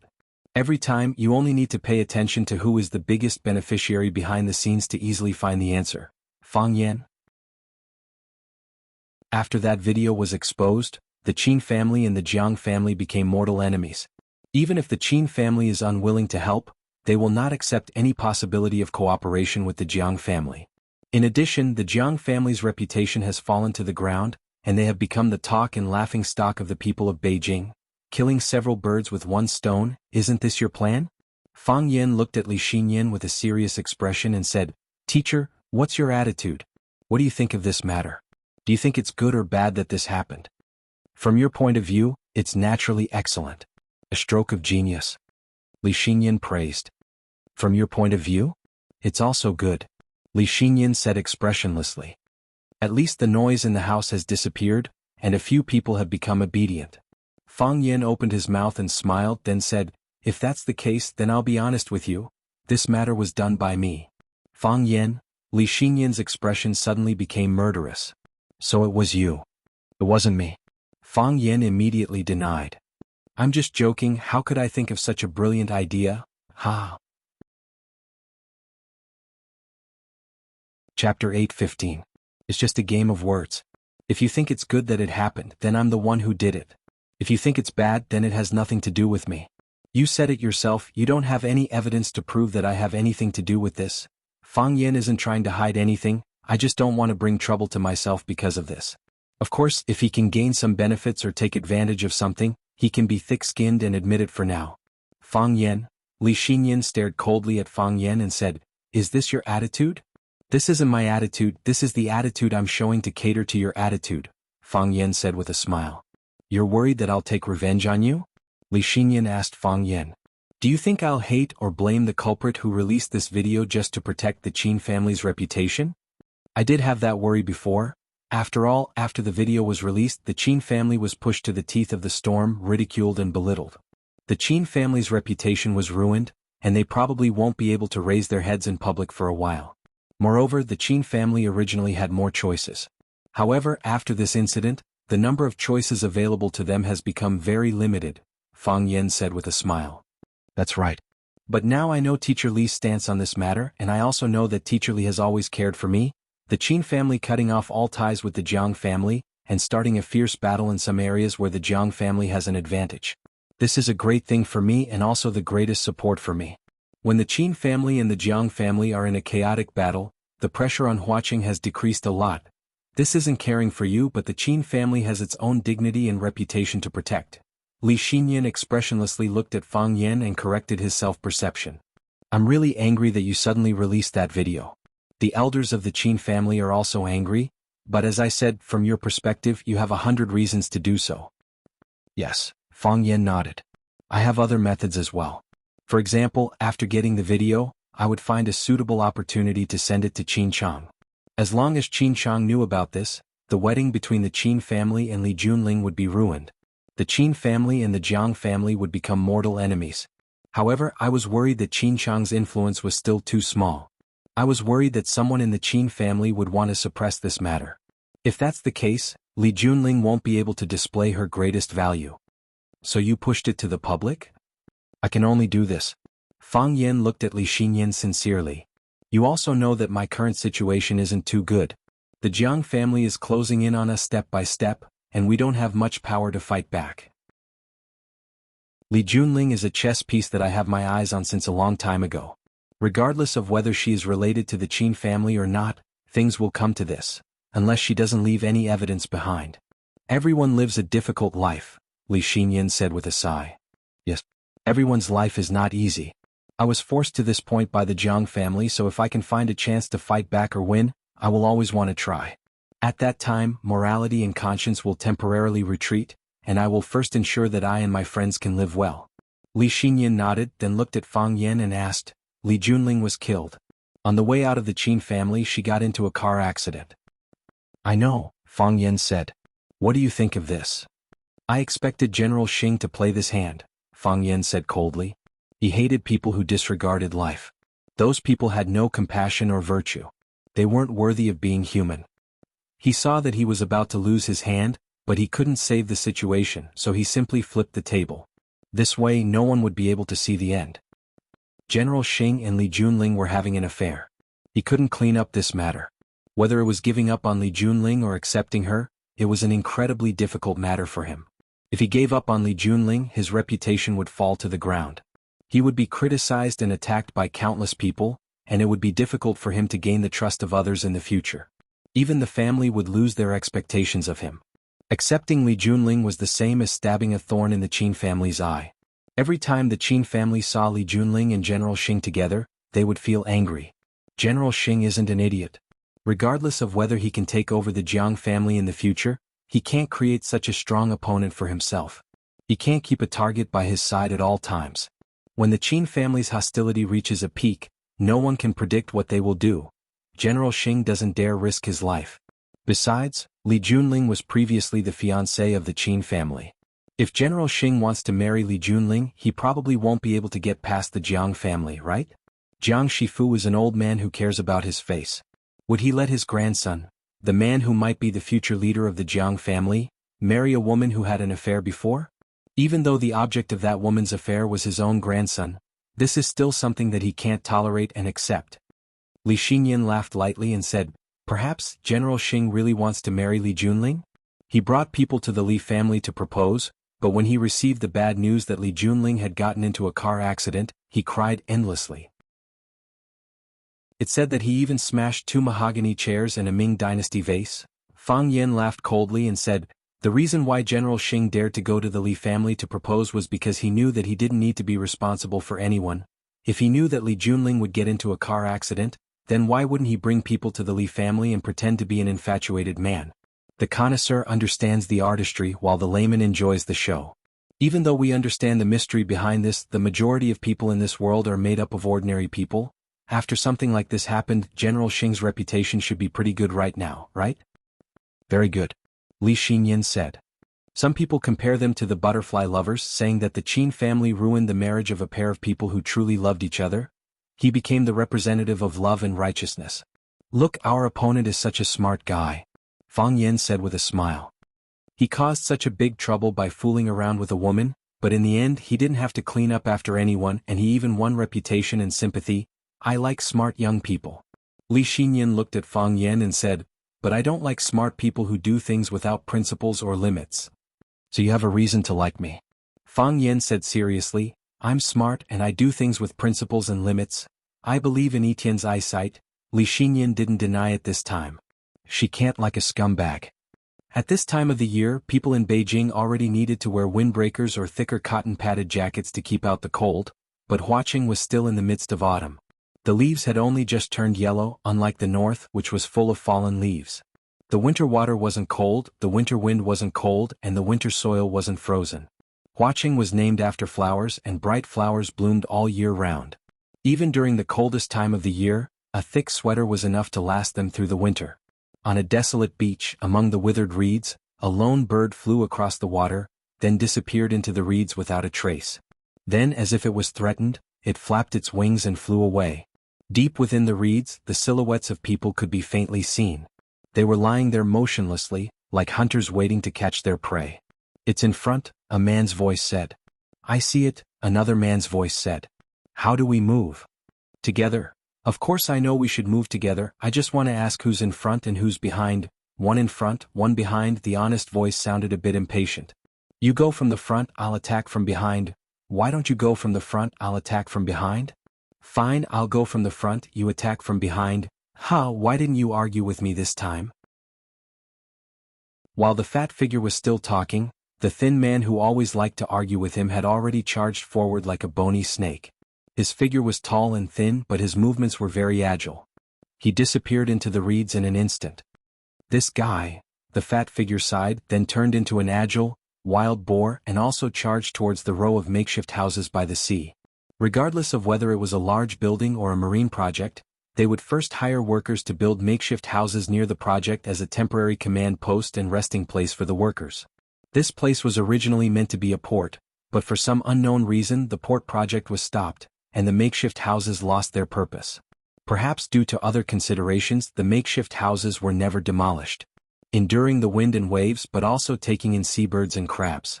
The two of them moved quickly, and after a few difficult stealth movements, they had already moved to the side of the makeshift house. They hid behind a small clump of reeds, and after their eyes met, their bodies rushed forward like arrows or pigs released from bowstrings. When they were about to reach the door of the makeshift house, they ran back at a speed 10 times faster than when they left. Whoosh! Countless assassins in black appeared around them. Chapter 8:16. The men in black were like a group of well-trained ghosts. They quietly crawled out from the roof of the prefab house in the reeds. They formed a fan-shaped encirclement. Other than the path they came from, the other 3 paths were all blocked by them. They gave you 2 choices, run or die. Of course, this was under the condition that you could escape. If you couldn't, you would die. According to Fang Yingying and Fang Haohen's style, they would fight if they could win and run if they couldn't. When Fang Yingxiong was about to run back into the reeds with his butt in the air, he noticed something unusual around him. Fang Haohen did not follow. Instead, he stopped at the edge of the reeds. Then, step by step, he walked in the direction of the makeshift house, toward the men in black. Fang Yingying panicked. He turned around and shouted at Fang Haohen, "Fang Haohen, are you crazy?" Fang Haohen didn't respond and continued to walk toward the men in black. Fang Yingying turned around and dragged Fang Haohen's body. He shouted, "Hero, go, go, we are surrounded. Have you forgotten what Junior Martial Uncle taught us? Safety first. You go, I won't go." Fang Haohen shook off Fang Yingying's pull and said in a hoarse voice, "They came out, which means we have found the right place. Our hard work has been worth it." "Of course I know we have found the right place, but don't you see how many people there are? 2 fists are no match for 4 hands. Let's retreat first and go back to get reinforcements." "I can't go," Fang Haohen said firmly. "If we leave, they will leave too. Didn't we spend so much effort to find them just for this moment?" As Fang Haohen spoke, he was already standing not far from the group of men in black. Fang Yingying gritted his teeth, straightened his back and stood beside Fang Haohen. "If you're not here, I won't leave either. Today, us 2 brothers will fight to the death with them. This bunch of trash might not be able to keep us here," Fang Haohen said confidently. "Let's go back and forth, then save Li Ya. All right, for sister-in-law, big brother will fight it out with you. The wind is bleak and the water is cold. Heroes and warriors stand shoulder to shoulder." Fang Haohen stared fiercely at the men in black and said, "I'll go first. I'll go with you." The 2 of them rubbed their palms together and prepared to attack. Hua la. The group of black-clothed men shook their wrists, and each of them held a pitch-black pistol in their hands. The pitch-black muzzle was aimed at Fang Yingying and Fang Haohen's entire body. As long as someone gave the order, the 2 of them would be turned into sieves by these bullets. Fang Yingying and Fang Haohen, who were about to charge forward, stopped. The 2 of them looked at each other and raised their hands high up at the same time. "We surrender," Fang Yingying said. "If you have the ability, then fight with me for real." "What kind of hero is holding a gun?" Fang Haohen shouted. The black-clothed men parted to the sides, and a young man wearing white casual pants and a striped vest walked out. In such a desolate suburb, it was really surprising to see such a man dressed like a noble. Jiang Junling held an apple in his hand, and with a bite, the juice flowed out, and when he chewed, it made a kacha-kacha sound. Jiang Junling ate the apple while looking at Fang Yingying and Fang Haohen, and said with a smile, "Fang Yin sent you?" "I wanted to come myself," Fang Haohen said firmly. He knew who Jiang Junling was, and he also knew what kind of deep hatred Jiang Junling had with his junior martial uncle. "Was Li Ya kidnapped by you guys? Here?" Jiang Junling pointed to the makeshift house behind him and said, "If Li Ya is Du Qing's beautiful goddaughter, then she is indeed in our hands. However, it seems like it will be very difficult for you to take her away, right?" "We never thought of taking her away," Fang Yingying said righteously. "We just want to be with her." Fang Haohen looked at Fang Yingying in dissatisfaction, feeling that he had stolen his lines, and said, "Yes, we just want to be with her." Jiang Junling chuckled as he looked at the 2 of them and said, "As expected of someone from the Fang family, you guys are exactly the same as Fang Yen." Hearing Jiang Junling praise them for being exactly the same as junior martial uncle Fang Yen, Fang Yingying and Fang Haohen both revealed smiles on their faces. But thinking about their current situation, the smile on their faces instantly disappeared. "We want to meet Li Ya," Fang Haohen said. Fang Yingying pointed at Fang Haohen and said, "The main thing is that he wants to see Li Ya. It doesn't matter if I see him or not. But it would be best if the 3 of us could be arranged together." "All right, since you guys have already made such a request." Jiang Junling threw away the apple core in his hand, took a towel from a black-clothed man and wiped his hands, then said with a smile, "For my old friend Fang Yan's sake, I will not satisfy any of you. Look, don't I have Fang Yan's style when I speak like this?" Fang Yingying nodded and said to Fang Haohan, "It really does look like it." Jiang Junling felt a little bored and said, "Capture them all." Thus, a few black-clothed men put away the guns in their hands and rushed over. In a group of 2, they carried handcuffs that looked translucent and had liquid rippling inside, wanting to handcuff Fang Yingying and Fang Haohan. "No need to go through so much trouble." A hearty man's voice was heard. "If you cuff them now, you will have to untie them in a while. Why bother?" The reeds parted, and a man with long hair walked out with his head held high. "Bai Li Lu." Fang Yingying was overjoyed. He waved at Bai Li Lu and shouted, "We are here, I see you." Bai Li Lu glanced at Fang Yingying and said, "You're so big it's not easy to not see you." Bai Li Lu walked straight to Jiang Junling and said with a smile, "Young Master Jiang, it's not the first time we've dealt with each other. I know your personality and you also understand my temper. I'll take them away and we'll discuss other things slowly. How about it? Give me a reason." Jiang Junling looked at Bai Li Lu and said with a smile, "Why?" "Because I'm standing in front of you. I'm afraid this reason won't convince me." Jiang Junling shook his head and refused. "Even if you were standing in front of me, you wouldn't be able to take them away." When he said this, 1/3 of the black-clothed men turned their guns and aimed at Bai Li Lu. Some of them took out silver-white disc-shaped objects, which could blast Bai Li Lu, Fang Yingying and Fang Haohan into thin air. Genetic bomb. Bai Li Lu pursed his lips and said with some annoyance, "These things again." Fang Yingying was shocked, thinking that Bai Li Lu did not know the danger of these things and quickly reminded him, "Big brother Bai Li, when those things explode it's very terrifying. Even rocks can melt into ashes." "I know," Bai Li Lu said with some impatience.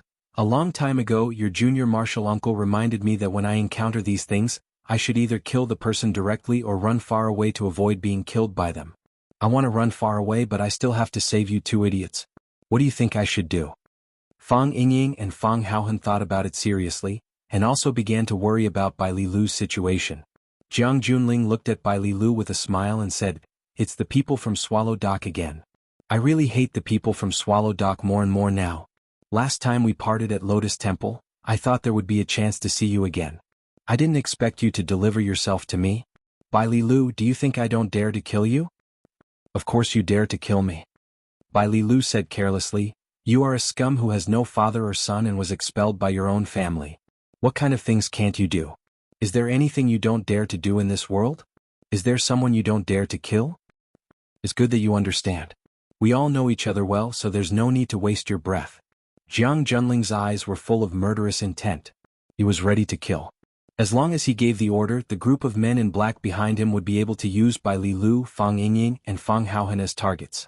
There was also a group of masters scattered on both sides. They were the high priests that Jiang Junling had won over before.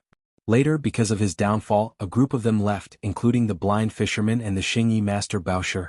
The blind fisherman left because of the estrangement between him and Bao Shi, and it was purely because he couldn't get what he wanted from him. However, there was still a group of masters whose lives were in his hands, and who had to work for him stayed by his side.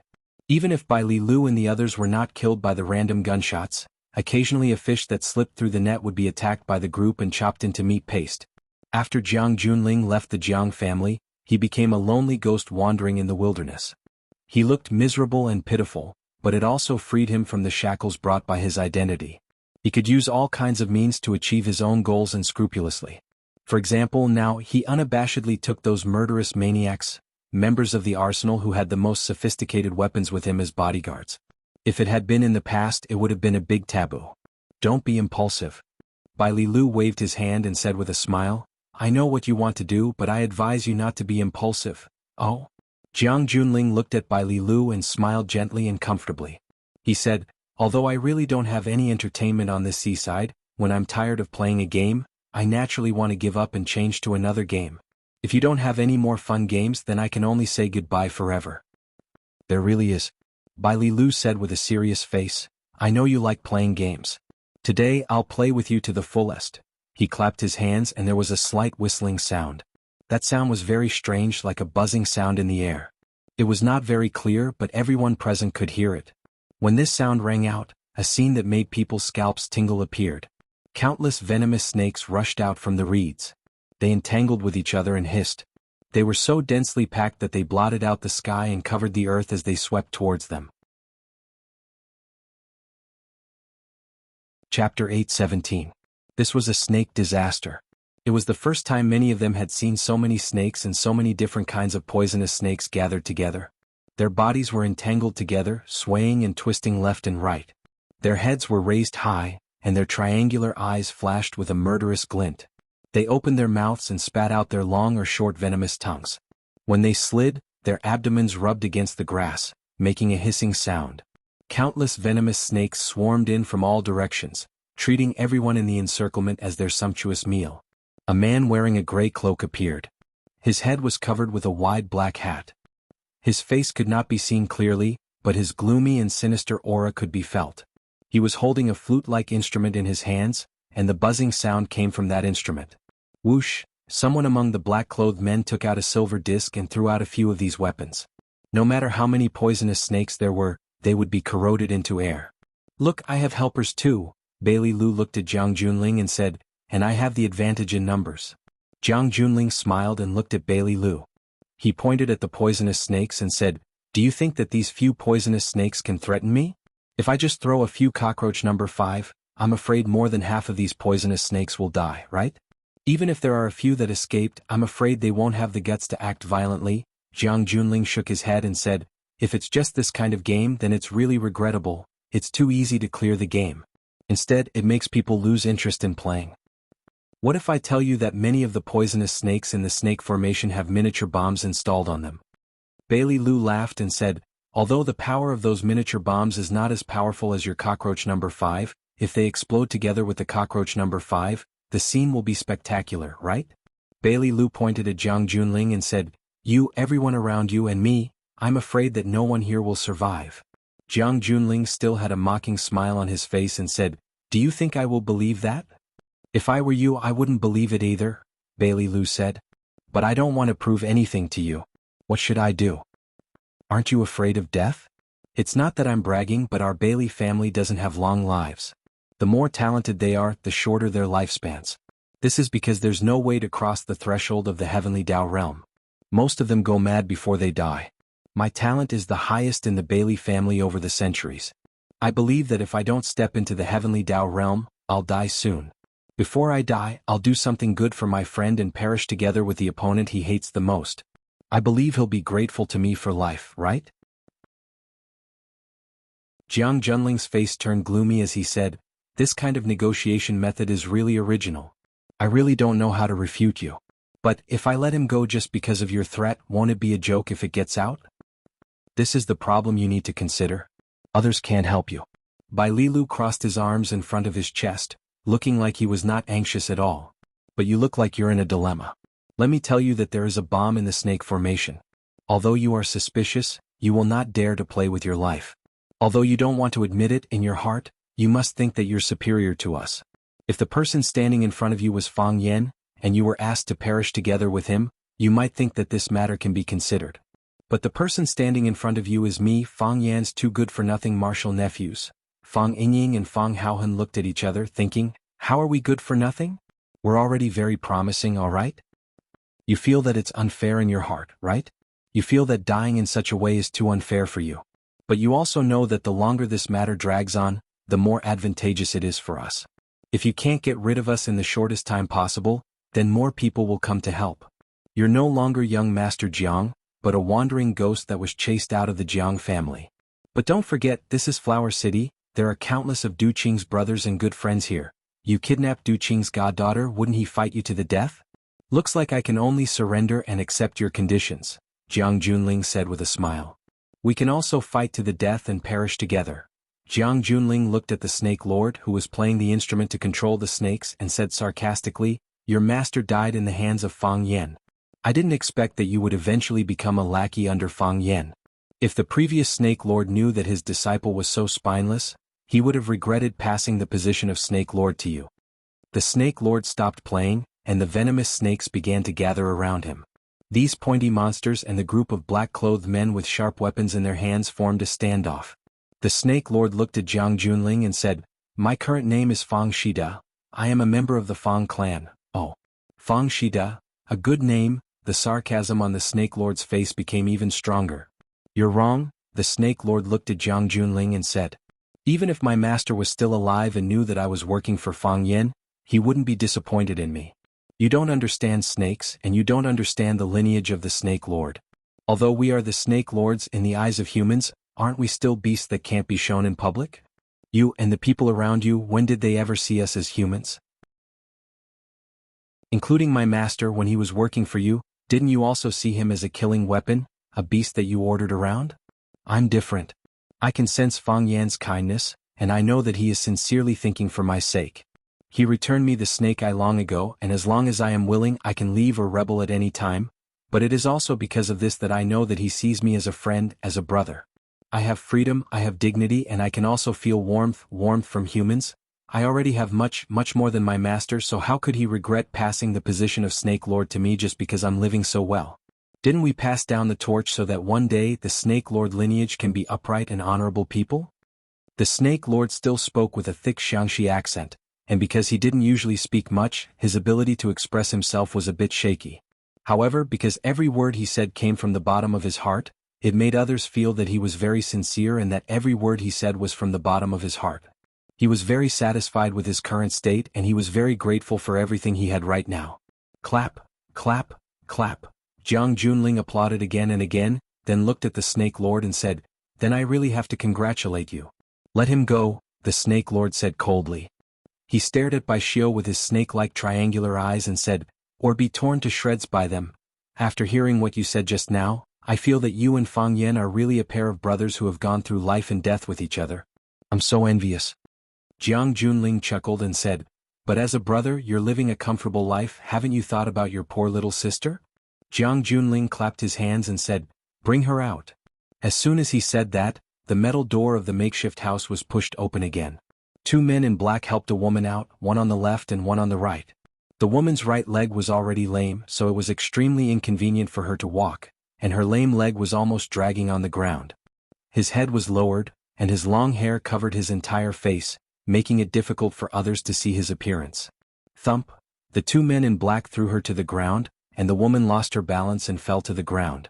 She seemed to still be conscious and her body was still wriggling. She tried to get up, but because her hands were cuffed by the genetic hand, and her leg was seriously injured, she failed several times. The Snake Lord's hands were clenched into fists, and the veins on his hands were bulging. He clenched his teeth and the muscles on his face kept twitching. Even though he hadn't seen the woman's face, he already knew who she was. How could he not know who she was? That was her, his entire life. He had always thought that they would live together forever, 1 life, 2 lives, 3 lives, or even 10 lives without being separated. But she fell in love with a man who shouldn't have loved her, and he himself was heartbroken by him. He thought that the two of them would never meet again after the last time they parted. He thought that he had a new life and she should also have her own. Occasionally he would think about where she went. Was she doing well now? But he never thought that she would live like this, that she would live such a miserable life. Jiang Junling looked at the Snake Lord and said, "You should find her familiar, right? Maybe she's a little different from the woman you knew before, but I promise you she is the person in your heart." Jiang Junling took out a silver box from his pocket, shook it in front of the Snake Lord and said, "If you aren't nearsighted, you should be familiar with this thing, right?" He walked in front of the woman and grabbed her hair. He pulled her head up and said to the Snake Lord, "I can prove to you that I have never played a joke on you." The woman's face was covered in bruises, indicating that she had suffered a lot before. The most terrifying thing was that her left eye socket was empty, like a tree pit that should have carried a big tree. Now that the tree had been uprooted, only the big pit was left to prove that the tree had once existed. "Sister," the Snake Lord screamed. Chapter 8:18. Before Bailey Lu came to Huaqing, Fang Yen gave him 3 words: "Be careful. Be careful. Be careful." Fang Yen stirred up the situation in Yanjing and manipulated the overall situation. But he still had to save his friends. Fang Yingying and Fang Haohan's search finally found some clues. Fang Yen was too busy to attend to other matters, so he let Bailey Lu come over to help with the matters here. Fang Yen once talked to Bailey Lu about Jiang Junling. His evaluation of Jiang Junling was, Jiang Junling is above average and he has no bottom line. Bailey Lu thought for a few seconds and finally understood the subtext of Fang Yan's words. Jiang Junling is a smart bastard. Bailey Lu was not afraid of bastards. No matter how stupid they are, they can't beat his miraculous fist. But he was afraid of smart people. Smart people are much more terrible than bastards. When he saw Jiang Junling applaud, he knew that he was ready to use his ultimate move. Isn't it always like this in TV and movies? Sure enough, when the general revealed his trump card, he immediately got rid of one of his generals. Fang Wang was a general who truly held real power. The thousands of troops and thousands of poisonous snakes under his command were the key to their victory on this trip. If Snake Lord surrendered, they would be in a disadvantageous situation again. Sister. Snake Lord screamed in a sad voice. Even though he had already decided to sever all ties with them, when he saw his sister being tortured and even having one of her eyes dug out by them, he felt as if hundreds of bugs were gnawing at his heart. He still felt so uncomfortable that he hovered between life and death. Hearing Snake Lord's voice, the woman in black finally raised her head and looked over. One of her eyes was empty, and the other was covered by messy hair. It was muddy, brown, and bloodshot. She looked like a horrible monster. Brother, she called hoarsely. Her voice was dry as if she hadn't spoken for a long time. Before she could even say the word brother, her remaining eye socket was already filled with tears, and large drops of tears rolled down her cheeks. Are you okay? Seeing his sister's expression, Snake Lord felt even more uncomfortable. She called him brother again. She admitted their relationship again. In that dark and despairing childhood, they were the only light in each other's eyes. In the bone-chilling winter in the mountains, the two of them snuggled up to each other for warmth. They faced death together as well as the challenges of various poisonous snakes. One became the Snake Lord, and the other became the Snake Lord's sister. They were two humanoid monsters, two venomous snakes that could speak the human language. However, how could they fall in love with humans? In the eyes of humans, they were just monsters and venomous snakes. Brother? The woman in black called out again. Her voice sounded even more miserable as she sobbed. Snake Lord stared at Jiang Junling fiercely and said, "Let her go. Seems like you two know each other." Jiang Junling played with the small silver box in his hand and said with a smile, "This is the only way to make this game fun."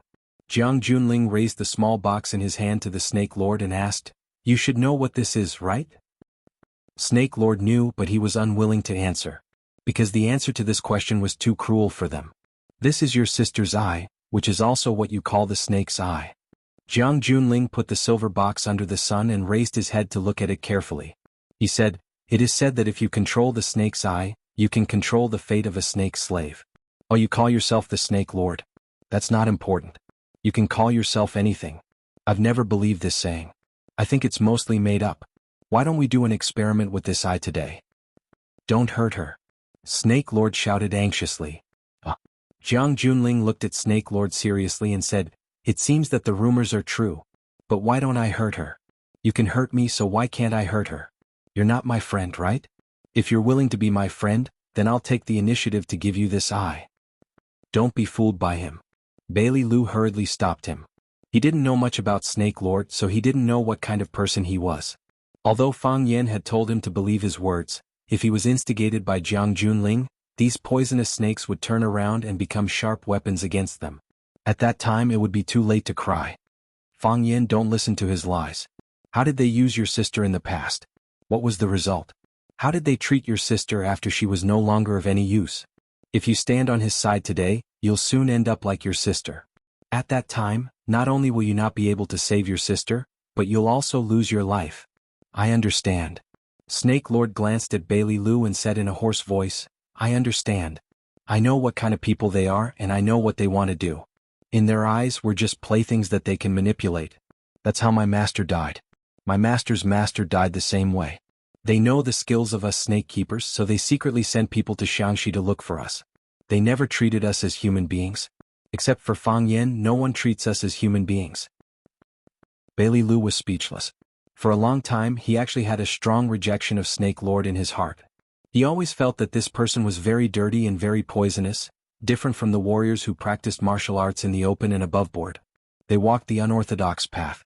According to martial arts novels, they belonged to the evil path, and they were the targets of the righteous people who wanted to be eradicated.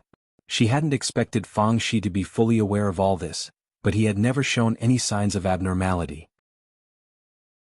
Perhaps in his heart, it was enough to have Fang Yan's approval. But she's my sister. I can't not save her. Snake Lord said firmly. What a deep sibling love. This kind of brother is touching. Jiang Junling said with a smile. You're an expert in raising snakes. You know how to save your sister. As long as you do it, I'll return the snake's eye to you. And I'll let you leave with your sister and we'll never see each other again. Fang Yan think about it carefully. Bailey Lu's expression was serious, and his eyes emitted a frightening light. If they were bitten by this venomous snake today, their entire army might be annihilated. Fang Yan, how can you do this? Have you forgotten what Junior Marshal Uncle did to you? Fang Yingying shouted. You traitor. A snake is a snake. It can never be as loyal and unyielding as a human. Fang Haohan hated this kind of despicable behavior to the bone. How could he betray someone just because he wanted to? Snake Lord's eyes were filled with pain, and the yellow muscles on his face kept twitching. His body slowly lay down, and his eyes looked at his sister who was sitting on the ground. He made hissing sounds. Snake Lord's younger sister was also lying on the ground, hissing in the same manner. Their movements were like snakes and their voices were like snakes. At first glance, it seemed like two human-shaped snakes were talking in snake language. Hiss hiss hiss hiss. Snake Lord's eyes were filled with tears. Hiss hiss hiss. Snake Lord's sister nodded at her brother, and her surviving eye was also crying. Hiss. Snake Lord made a very sharp sound. Hiss. Snake Lord's sister responded with the same sharp sound. Snake Lord looked at his sister with gentle and loving eyes, and a buzzing sound came from his mouth. A fiery red scorpion crawled out of Snake Lord's body.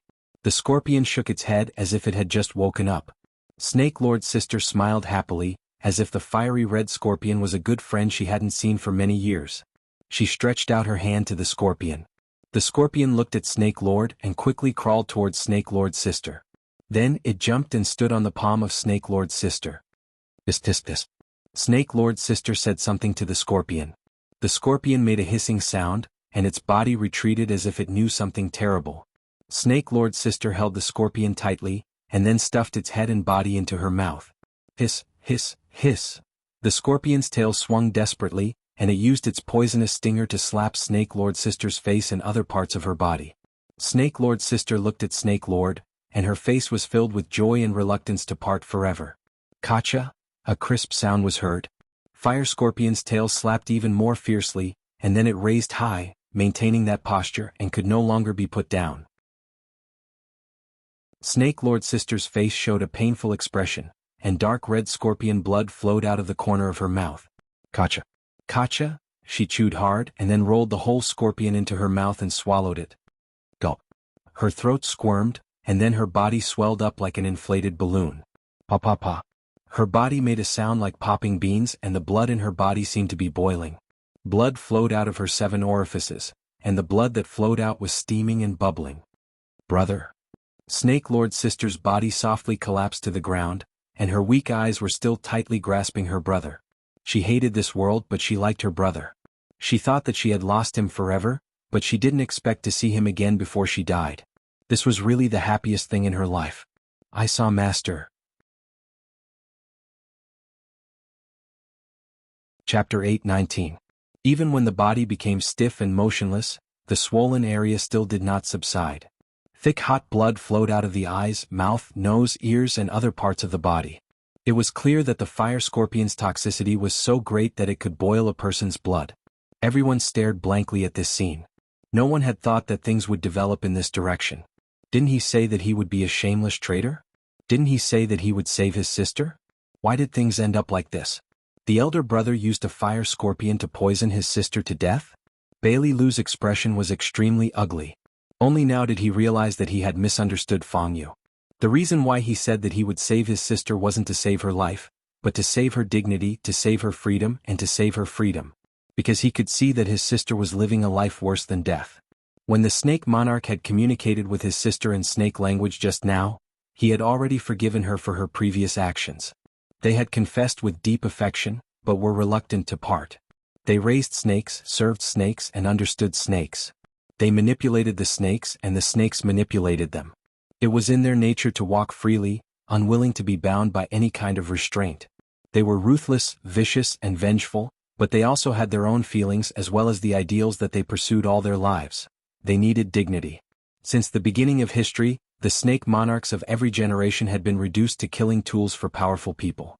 They used their snake-controlling skills to achieve their own various goals. Even the current snake monarch's master had encountered the same fate. However, when had they ever considered the feelings of the snake monarchs? Bailey Lu once again thought of Fang Yan's words. Fang Yan had told him that he could trust Fang Yu without reservation. He thought that if Fang Yan was here he would definitely be able to handle it well.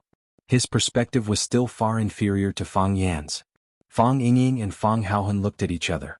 Just now they had been insulting and attacking the snake monarch, worried about what would happen to them if the snake monarch betrayed them.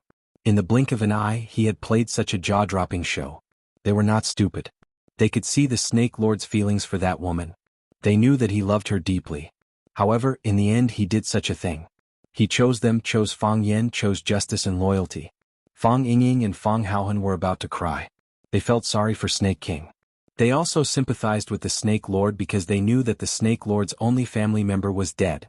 Of course, they were now very willing to be the Snake Lord's family member. Jiang Junling's face turned livid. He stared at Snake Lord with sharp eyes and said in a cold voice, "Are you kidding me? Do you know that you missed your last chance to save your sister and yourself? I'm not messing with you." The Snake Lord was still kneeling on the ground, staring at his sister without blinking. His sallow face was filled with grief. "I know what kind of person you are. I've heard too much about people like you before I've even met you. In this world there's nothing you can't do. If I stand on your side today my friends will be killed by you. You won't let me go and you won't let me leave with my sister. Maybe my sister can live for the time being, but she won't live for long. Because when you find that I'm of no use to you, you'll throw me away with her, just like you did to my sister before. My sister will die and I will die too. It's just a matter of time. It's just that the time of our death will be after we've been manipulated by you to do more evil things." Jiang Junling's eyes were as cold as ice. He stared at Snake Lord's body as if he wanted to pierce countless holes in it. "So, you didn't hesitate to kill your sister with your own hands?" "No, I didn't want to kill her. She wanted to die." Snake Lord finally raised his head, looked at Jiang Junling and said, "She was full of hope for life and yearned for the outside world. The last time we met she fought with me for a man. She said that she wanted to stay outside.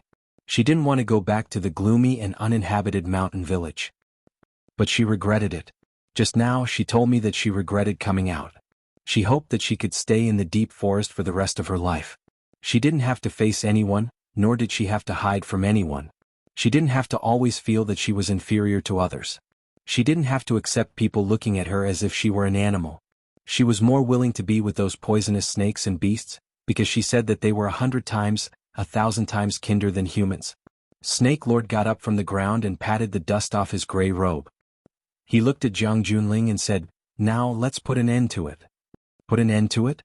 Jiang Junling sneered. "What right do you have to put an end to it? What right do you have to say that to me? Who do you think you are? You are nothing but an ugly stinking bug." "Snake Lord? That's the biggest joke in the world. Do you think that you sacrificed yourself for Fang Yan? Do you think that if you choose to stand on their side they will be grateful to you and see you as one of them? Dream on." Jiang Junling pointed to the Snake Lord's sister on the ground and said, "You just poisoned your own sister for them. You made a huge sacrifice for them, but do you think they will avenge you? If, when you want to take revenge they are not willing to stand on your side, and instead stop you and make you give up on the act of revenge, what will you do?" Jiang Junling had a strange smile on his face, like a demon luring the kind people to make mistakes.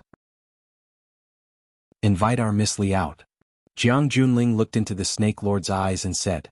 Very quickly the metal door of the makeshift house was pushed open again, and Li Ye, who was also handcuffed, was pushed out. Perhaps it was because Li Ye was still useful, but her condition seemed to be much better. Although her hair was messy, her clothes were untidy, her face was pale, and her face was haggard, but at least her limbs were still healthy and safe. Li Ye's eyes were lifeless, and only when she saw Fang Yingying and Fang Haohan did she shine with a strange light, and shouted excitedly, "Fang Haohan!" Then he saw that Fang Haohan was also being held hostage and became a hostage like him. "Xiao Ya." Fang Haohan grinned. As long as he saw Li Ye he would be extremely happy. Of course this was a common problem for men. Seeing a beauty made them extremely happy. "Why are you here?" Li Ye asked. "I'm here to save you," Fang Haohan said. "Me too," Fang Yingying added. Then he smiled awkwardly and said, I almost succeeded in the rescue. Leah was already too lazy to talk to these two fellows. She had never even seen them before. How could she have the nerve to say that the rescue was almost successful? Looking at the current situation, did this look like a successful rescue? Also, what was going on with that pile of snakes?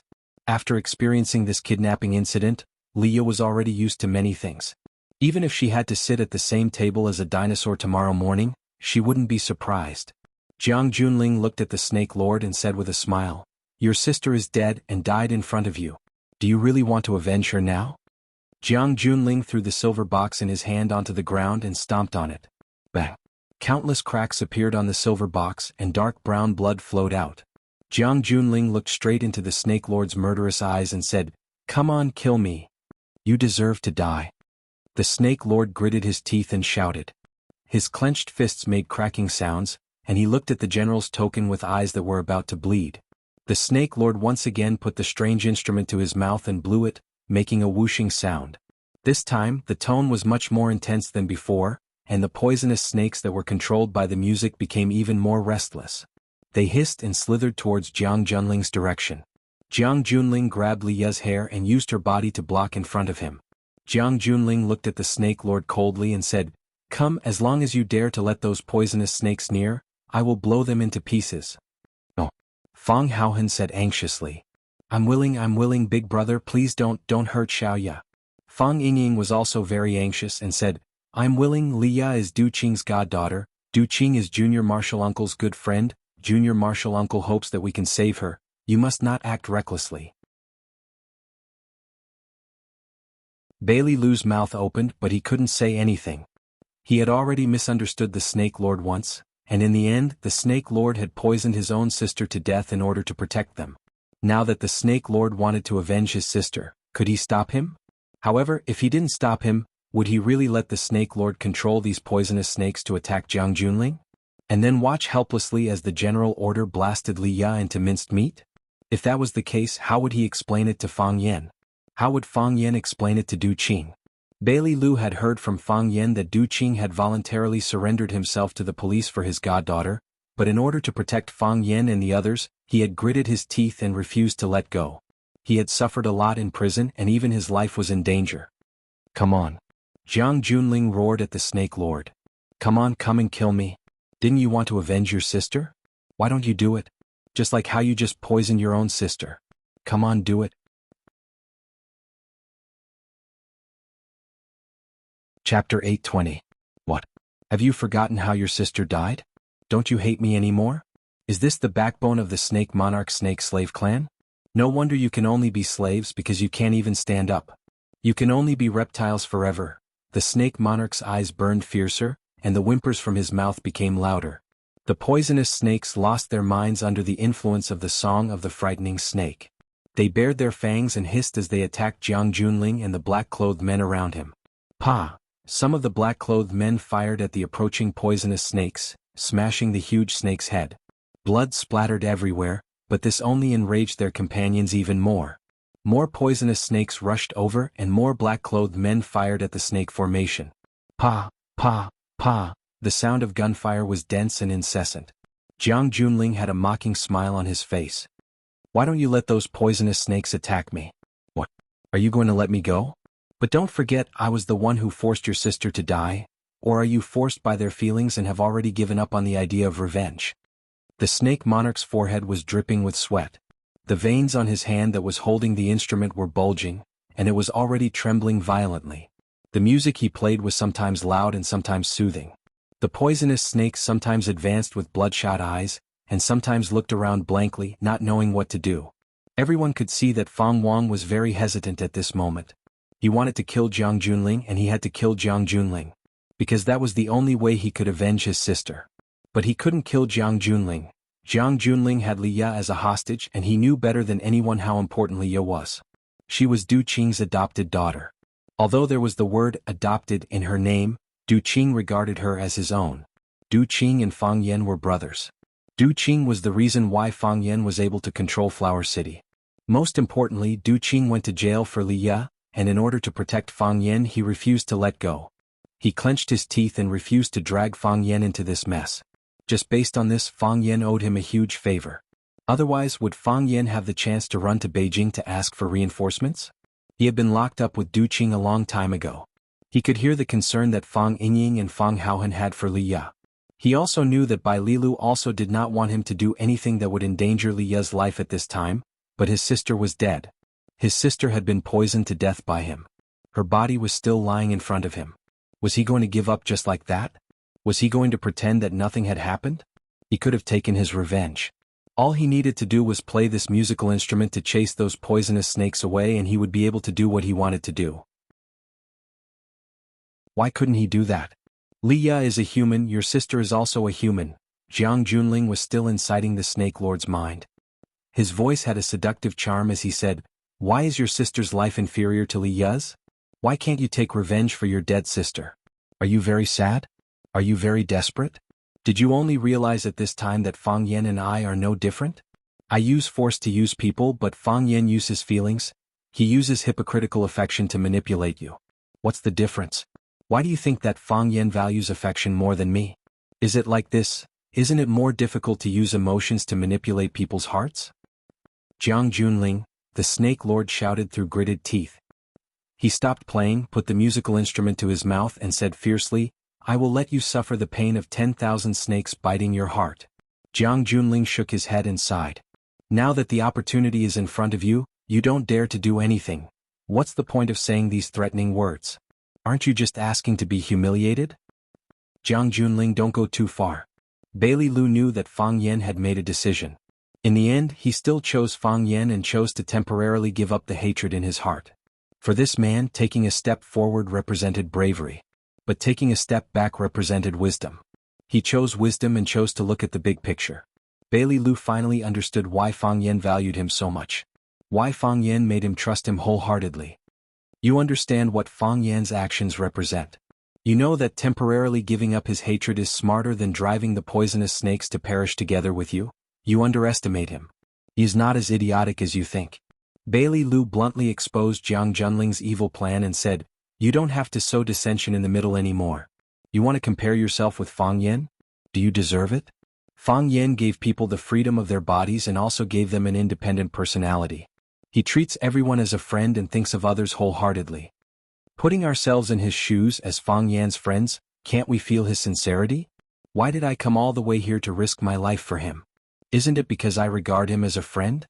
Why can Fang Yan even give up the revenge of his sister's murder? It's also because he feels that Fang Yan regards him as a friend. He understands Fang Yan's painstaking efforts, and he also knows the situation Fang Yan needs. Fang Yan is willing to sacrifice for us, and we are also willing to sacrifice for Fang Yan. Because we all know in our hearts that Fang Yan will pay us back in the future." Bai Lu looked at Jiang Junling and said, "Young Master Jiang, will you pay us back?" Jiang Junling raised his head and thought for a moment, then said, "This question is really difficult for me. Pay us back? I'm sorry, I've never thought of such a complicated question. Because what I can give them, I've given them all a long time ago. Because of their extraordinary background, everything in the world was given to them. Everyone flattered and praised them, and the best treasures revolved around them. Every time he accepted someone's flattery, those people would be so excited that their faces would turn red, as if they had received a great reward. Growing up in such an environment, who would still talk to him about paying them back? He only needed to accept it because accepting it was already a kind of kindness." Jiang Junling looked at Bai Lu and said, "All right, now you don't dare to kill me, so what do you want to do next?" Jiang Junling took out a remote control from his pocket and pressed a red button on it. The genetic handcuff on Li Ya's hand immediately beeped as an alarm. Jiang Junling looked at Bai Lu and said with a smile, "If you can't leave in 2 minutes, this handcuff will explode her into air. You know that state." "All right, it's already been 30 seconds. Fang Yingying and Fang Haohan looked at Bai Lu, and the Snake Lord also glanced at Bai Lu from the corner of his eyes. Obviously, when Fang Yan wasn't here, Bai Lu had become the most decisive person here. "I want to take the 3 of them." Bai Lu pointed at Fang Yingying, Fang Haohan and Li Ya and said, "Otherwise I'd rather waste time with you." "What a pity." Jiang Junling looked at Li Ya, sighed and said, "She's quite a beautiful girl. Unfortunately she has to say goodbye to you forever." It was impossible for Jiang Junling to let anyone take Li Ya away. If Li Ya was taken away, it meant that what they had been doing during this period of time had ended in failure. Jiang Junling was a person who didn't like failure. Jiang Junling, you should know that if Li Yi dies, you won't be able to live. I know you're not afraid of death, but dying in the mouths of these poisonous snakes isn't the best outcome for you, right? You have to think about Fang Yan. Fang Yan is still alive and well. Didn't you agree to be enemies for life? If you die, wouldn't Fang Yan be too lonely alone? Bailey Lu urged anxiously. He didn't even hesitate to throw Fang Yan out to attract hatred, so that Jiang Junling would always stay awake and not do anything stupid. His eyes stared at the silver remote control in Jiang Junling's hand, looking at the flashing red button on it. He was burning with anxiety, but there was nothing he could do. He wanted to rush forward and snatch the remote control, but he was worried that the moment he moved, Jiang Junling would resolutely press the remote control. He knew that Jiang Junling was the disciple of Tao addict Song Zaniang. Tao addict Song Zaniang was the most powerful among the 7 addicts. He was even far more powerful than the so-called 3 secrets and 7 mysteries of Taoism. He was one of the top masters in Wuxia. As the disciple of Song Zaniang, his strength should not be underestimated, right? I know what you're thinking. Jiang Junling stared at Bailey Lu and said in a sharp voice, "Believe me, before you do anything, Li Yi may have died in your hands. I don't want her to die, and I think you guys are the same. So, get out of here immediately. Take those disgusting poisonous creatures with you. Otherwise, I won't have time to cancel the bomb button." Screech! It was the sound of a sharp blade piercing through flesh. Jiang Junling's expression was horrified, and he looked incredulous. He looked down and found that a slender sharp knife had pierced through his chest, and the bleeding blade was exposed to the air. How? Jiang Junling's voice was filled with grief and indignation. There was anger, reluctance, and most of all, it was the unbearable betrayal. He had ambitions, he had a great goal, he still had a great revenge to take, and he still had a home to return to. He had a lot of things to do, and he was still so young. But was it all going to end here? It shouldn't be like this. There really isn't enough time. A man's voice sounded behind him. A big hand reached over, grabbed the remote control from Jiang Junling's hand, and pressed the black cancel button. I never thought. Jiang Junling's mouth was bleeding, and his voice was filled with indescribable grief. It's you. Chapter 821. There was no grace or warmth in that stab. He seemed to be very heartless. It pierced through the back, through the flesh and the gaps in the skeleton, the vital organs, and then revealed the blood-stained blade from the chest. It was a beautiful heart-piercing stab. This was a fatal attack without any consideration for feelings, and without the slightest bit of mercy. When the knife was stabbed out, it did not think that the person who was stabbed could still live. The person who sneaked up on him stabbed him cleanly, and Jiang Junling also died cleanly. There was not much time to react, and there was not the slightest bit of defense. From the moment he saw the tip of the knife that should not have come out of his chest to the moment his body lost strength and fell to the ground, he could not say much during the process. He could not even complete a sentence of condemnation. Jiang Junling was dead. In the most humiliating way. He was stabbed in the back by the person he trusted the most, and died with a single blow. If the underworld held a celebration to welcome the Mid-Autumn Festival and chose the person who died the most aggrieved death this year, the only person who could defeat Jiang Junling would be his master, Song Zaniang. The only person who could challenge Song Zaniang's throne would probably be Jiang Junling. The master and disciple would firmly occupy the top 2 places on the list of humiliation. Jiang Junling, this was really a person worthy of being written about. He became famous at a young age, his outstanding talent, his heroic appearance, his scandal with Qin Tian. He was not the eldest son of the general family, but he suppressed his brother and many of the younger generation of the family to the point where they could not lift their heads. He had never lost before he met Fang Yan, but he had never won after meeting Fang Yan. It had to be admitted that there was indeed a fact in this world that everything had its vanquisher, and a person had its vanquisher. Jiang Junling and Fang Yan were the best examples. An ambitious person of a generation had fallen. His unwillingness, his anger, the blueprint in his heart, his lofty ideals, and his hatred all turned to dust at this moment. No one cared about what he had thought before, he was already a dead man anyway. The winter wind was a little dry and cold, but the atmosphere was even colder. Not only did Jiang Junling not expect it, but Fang Yingying and Fang Haohan also didn't expect it. Of course, in Bailey Lu's opinion, Fang Yingying and Fang Haohan had low IQs, so they didn't expect it to be possible. However, Bailey Lu didn't expect that the situation would develop like this. This was more exciting and shocking than the Snake Lord poisoning his sister with a fire scorpion. Because they were too surprised, they didn't realize what had happened until Jiang Junling's body fell on the beach. Liya, who had removed the danger of the jean handcuffs exploding, forgot to escape. Fang Yingying and Fang Haohan, who were captured, forgot to counterattack. Bai Lilu forgot to make a move. Those Black G people and those worshippers raised by Jiang Junling actually forgot to take revenge. Kill. The gloomy man's voice rang out again. As he spoke, he had already cut off the neck of a man in black next to him. The long knife drew a beautiful arc in the air, then quickly fell, and stabbed into the neck of a man in black who had just reacted and was ready to fight back. He took the lead, like a tiger entering a flock of sheep, and madly killed the men in black who used to be his companions. Bai Lilu finally reacted and shouted, "Go!" He punched out with both fists, and the two men in black who were holding Fang Yingying and Fang Haohan raised their guns and wanted to fight back. Their heads flew up like a beautiful parabola. And the pistols that were in their hands just now had actually fallen into Bai Lilu's hands. Pa pa pa! Bai Lilu pulled the trigger and madly shot at the men in black who had no leader and still didn't understand what had happened. Fang Haohan regained his freedom and immediately rushed towards Liya. Liya was the only woman at the scene who didn't have the ability to protect herself. Fang Haohan was worried that she would be in danger in this fierce fight. Fang Yingying's body rolled on the ground, picked up a pistol that had fallen, and shot the crotch of a man in black. Don't ask why he shot the crotch. When he got up from the ground, the muzzle just happened to be aimed at that undignified position. The bastard who had just forced him to urge the snake to attack, and shouted for him to kill his enemy, actually died so quickly in front of him. The scene in front of him changed too quickly, and it made Fang Haohan feel very unreal. If he hadn't seen it with his own eyes, he wouldn't have believed that Jiang Junling was already dead. That was the general's order that everyone knew, the general's order that was full of schemes, the general's order that was on par with Qin Etienne's. Forget it, I'm not going to say that slogan anymore. That young mistress of the Qin family would definitely not like it. That was Fang Yan's archenemy, Jiang Junling, who was also the young master of the general family who hated and killed Fang Yan for several years. Such a person was stabbed through with a knife? Even if he was also at the scene, Snake Lord couldn't believe what he saw. However, he still had to react. He said that he wanted Jiang Junling to suffer the pain of thousands of snakes biting his heart. A man should keep his word. If he said he would treat you to KFC, he would never treat you to McDonald's.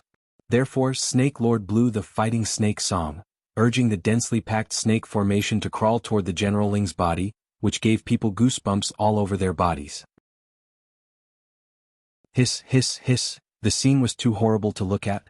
Seeing Snake Lord's reaction, Bai Lilu immediately felt that the power in his body was out of control. Now that the enemy was right in front of them, and there were still many of Jiang Junling's henchmen and the group of men in black with weapons in their hands hadn't been dealt with, Fang Yan, that idiot, actually drove the snake formation to deal with a corpse? But thinking of the misunderstanding just now and his unforgettable hatred for Jiang Junling, he could only forgive his stupid behavior. While thinking of this, Bai Lilu kicked a man in black who was about to activate the genetic bomb and die with everyone into the sea. Boom! The genetic bomb exploded in the sea, rolling up a wave several meters high. No one cared about the life or death of the man in black. Perhaps he was already a dead man the moment he fell into the water. This was a one-sided massacre. When Fang Yan returned to Swallow Dock, he saw that there were guests at his house. His grandfather, Fang Huwei, was drinking tea and chatting with the guests. Seeing that Fang Yan had returned, Fang Huwei laughed and scolded him. "Kid, you've been away for most of the day. You made Master wait for so long." "Master, why are you here?" Fang Yan asked in surprise. He didn't expect that his master, Tianjizi, would come to Swallow Dock. Tianjizi's long robe fluttered in the wind, and he looked like an immortal. Stroking his long beard, he looked at Fang Yan lovingly and said, "Swallow Dock is a place with crouching tigers and hidden dragons. I've admired it for a long time and I've finally come here. I've benefited a lot from the long talk with Elder Fang." Tianjizi's status in Jianghu was far higher than Fang Huwei's, but Fang Huwei was older. Therefore, Tianjizi's words were very respectful.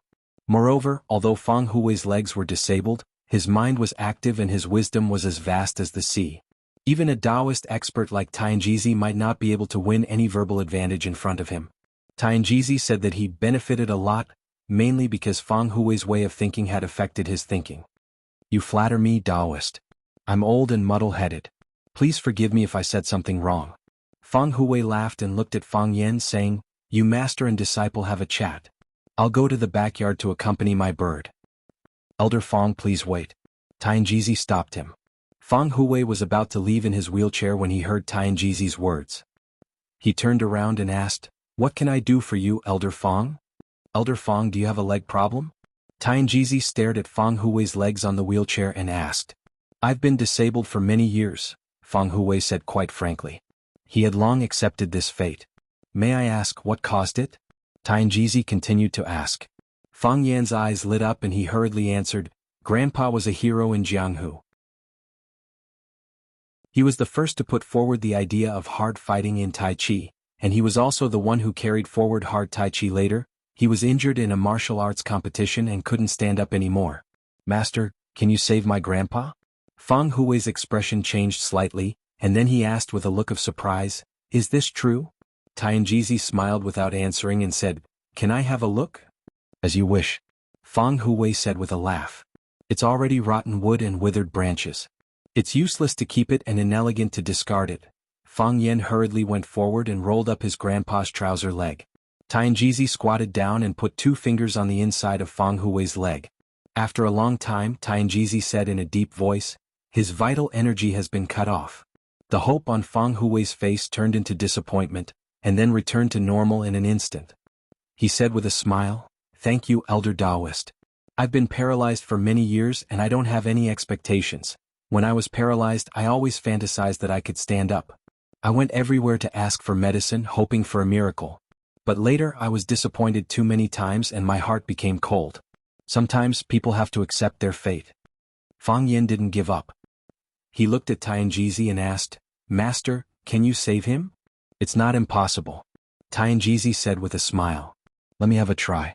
Old Master Fang Hui's eyes widened again. Was this master and disciple playing with this old guy?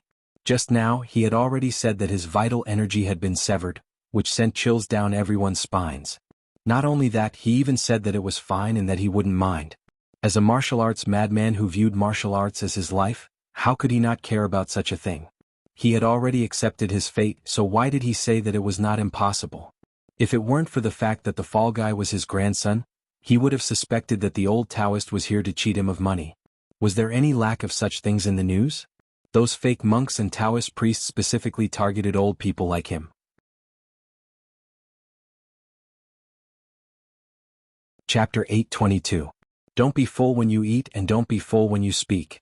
Fang Yan knew that Master Tianjizi was holding back. Since he was willing to help his grandpa's leg disease, it proved that he was sure that he could cure his grandpa's paralysis. At least it would improve his legs. Master Tianjizi just said that his grandpa's legs were cut off, but Fang Yan knew that his master was good at, spring comes from withered wood. If he could rejuvenate his grandpa's 2 withered wood legs, wouldn't that be the ultimate meaning of Taoism? Thank you, Master. Fang Yan said gratefully. Thank you, Master. Tianjizi nodded and walked to the back of Fang Hui's wheelchair with a horsetail whisk in his hand. Fang Hui and Fang Yan were filled with curiosity. Old Master Fang Hui's leg was clearly injured, so why did Tianjizi run to his back? The human body is like a tree and the soul of the tree is at the root. As long as the root is not cut off, nourished by water and bathed in the sun, it will be able to rejuvenate and sprout. Tianjizi understood Fang Yan's doubts and explained aloud. Those who only know how to treat the head and legs are unqualified quacks. Most head diseases can be treated and improved in the soles of the feet. There are many acupoints on the soles of the feet, and each acupoint corresponds to the major organs of the human body. This is also the principle of barefoot health. Tianjizi held the horsetail whisk in one hand and put the other hand flat on the top of Fang Hui's head. As I said just now, Mr. Fang's legs are cut off, and it is very difficult to treat the disease from the legs. Because it is difficult to bear force there, and it is even more difficult to transfer qi. In this way you can only get twice the result or return without any results. Tianjizi's words were quite instructive to Fang Yan. He glanced at Fang Yan and said, You must remember. Fang Yan said respectfully, I understand. Tianjizi nodded and didn't move, but a green light appeared in his palm. The cyan light enveloped the top of Fang Hui's head, as if it wanted to open a hole there and drill into it. A few seconds later, Fang Hui's forehead was covered in sweat. Half a minute later, Fang Hui was sweating profusely. Even his clothes were soaked. Fang Yan was surprised, but he did not disturb him. He was afraid that he would affect his master's treatment because he knew better than anyone else how much his grandfather wanted him to stand up. When Mo Qingdi's tendons were cut, he said that he hated himself for not being able to stand up. When the Fang family was looked down upon and bullied, He said that he hated himself for not being able to stand up. When Fang Yan's father, Fang Yixing, died in battle at the entrance of Swallow Dock Village, Fang Yan carried his father's corpse home. That day Grandpa sat in the wheelchair and didn't say a word. However, Fang Yan would never forget the look in his eyes at that time. His eyes were filled with grief, despair, great guilt, and deep hatred. It was a pair of blood-red eyes. There were no tears, but it made everyone who saw it want to cry. It was also because it was difficult to forget that pair of eyes that Fang Yan blamed himself during the 3 years he was guarding his father's grave. If he had been a little earlier, if he had been a little faster, would he have been able to save his father? Would he have saved Grandpa from the most painful thing in life, where he had to see his son die before him? About 2 minutes later, Fang Hui's body began to tremble. He clenched his teeth to prevent himself from groaning in pain. His hands on the wheelchair kept trembling. His legs, which had been immobile for many years, also began to move. Although it was very small, it was still obvious that they were trembling. They moved. Fang Yan looked surprised. My legs moved. Old man Fang Hui's eyes were wide open. He felt a boiling hot torrent running through his body. Like red-hot molten steel flowing into a ditch, the blocked blood vessels and acupuncture points in his body were all forcefully opened. Taoism emphasized peace and tranquility, but when it came to treating illnesses, it was overbearing and barbaric. His body was in pain, but his heart was filled with joy.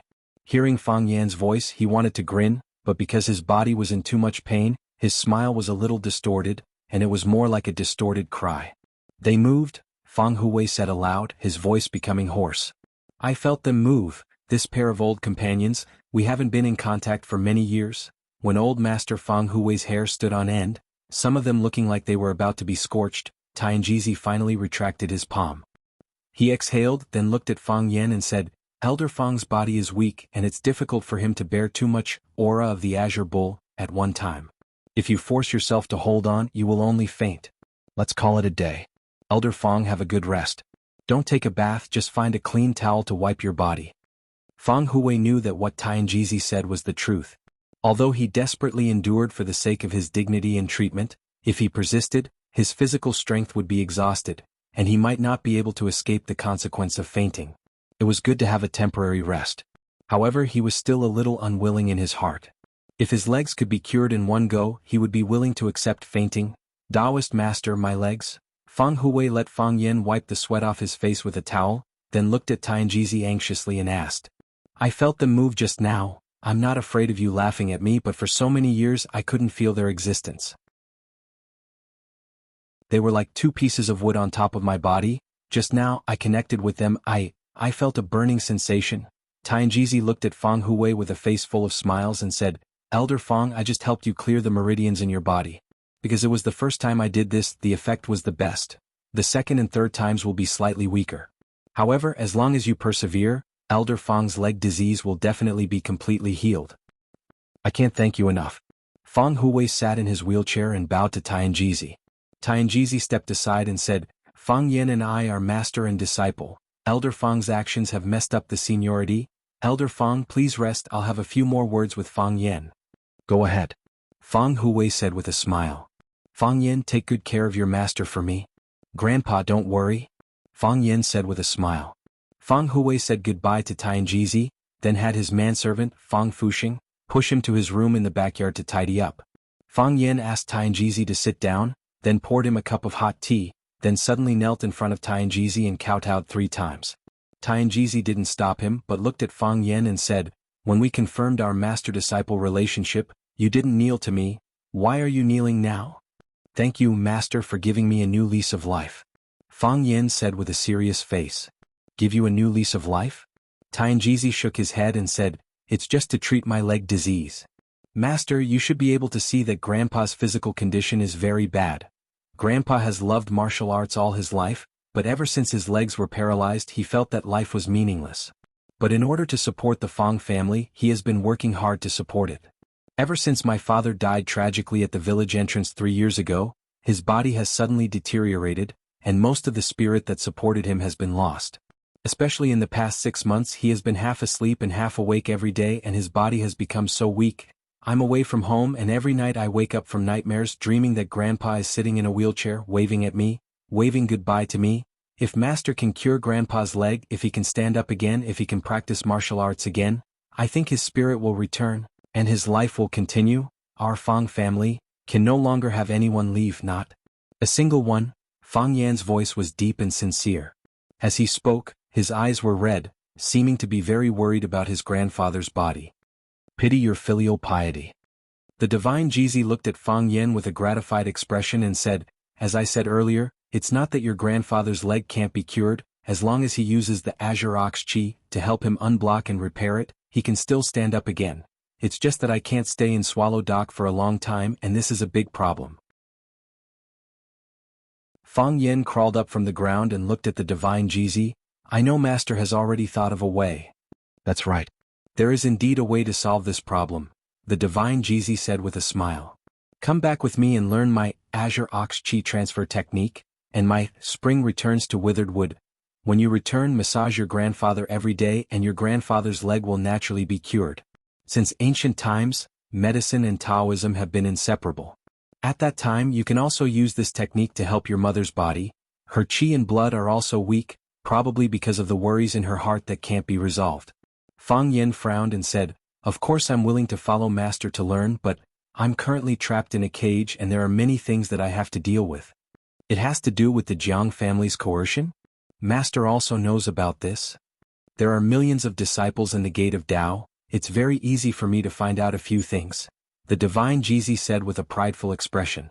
Think about it, is it more useful for you to stay in the outside world and fight against the Jiang family, or is it more effective for you to follow me to the Gate of Tao?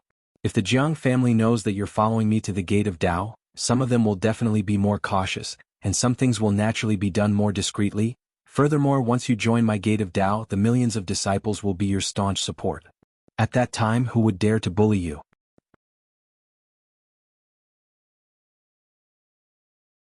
Chapter 823. Taoism was the sect of all Taoists. Confucianism, Buddhism, and Taoism. Although Taoism had declined in recent years and was the weakest of the three, it had a heritage of 1,000 years. However, it had been passed down for thousands of years, so it naturally had a deep foundation. Be it wealth or combat strength, it was not something others could compete with. Even if it was a family of generals that was as wealthy as a nation, if they really offended the Taoists, they might not be able to gain any advantage. Just as his master, Divine Jizi, said if there were 10 million Taoist disciples backing Fang Yan, the general family would not be able to do anything to him. At the very least, his life would be guaranteed. However, Fang Yan still couldn't agree to it. Or rather, he couldn't casually agree to it. Fang Yan looked warily at Divine Jizi and asked with a smile, Master, tell me directly. What do you want me to do? Don't think that monks weren't human, and don't think that monks didn't have smart people. His master, Divine Jizi, had rushed all the way to Swallow Dock. If it was just to treat his grandfather's leg, Fang Yan would never believe it. He had repeatedly enticed him to head to the Taoists and even said that he was willing to have 10 million Taoist disciples backing him. Then what did he want? Or rather, what did the Taoists want? Without figuring this out, Fang Yan didn't have the courage to close his eyes and follow his master to the Taoists. Although he was very willing to believe in his master. Do you still remember what I told you about the Taiji painting? Divine Jizi asked in a deep voice. Yes. Fang Yan's mind stirred as he asked, what happened? Not long ago, one of the 3 dragons of Wuxia, Black Dragon, headed to the Immeasurable Temple to steal the Taiji painting. Divine Jizi's eyes were filled with anger as he said, the Immeasurable Temple is where the dignity of the Taoists lies.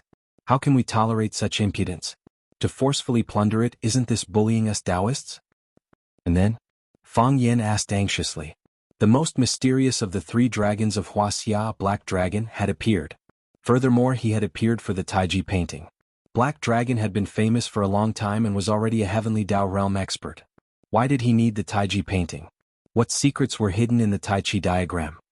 The Black Dragon injured Qing Xian, the book reader of the Fanghua Pavilion. The Taichung sect master discovered the enemy and fought with him. The Black Dragon saw that it was difficult for him to win, so he escaped under the cover of night. The Tai Chi painting wasn't stolen, was it? Of course. The Taiji diagram is the Tao sect's supreme treasure. How can it be casually taken away by someone? After pondering for a while, Fang Yan looked at Jizi and said, at that time, the 2 masters were looking for the guardian of the Tai Chi diagram. I wonder if you have found the fated person. Tianjizi looked at Fang Yan and said, "Whether we are fated or not, we have to see the Tai Chi painting first. Fang Yan, are you willing to give it a try?" "Why me?" Fang Yan asked. "Because we are fated," Tianjizi said. "I have always been looking for a fated person. However, you and I are fated. Isn't it also fated with the Tai Chi painting?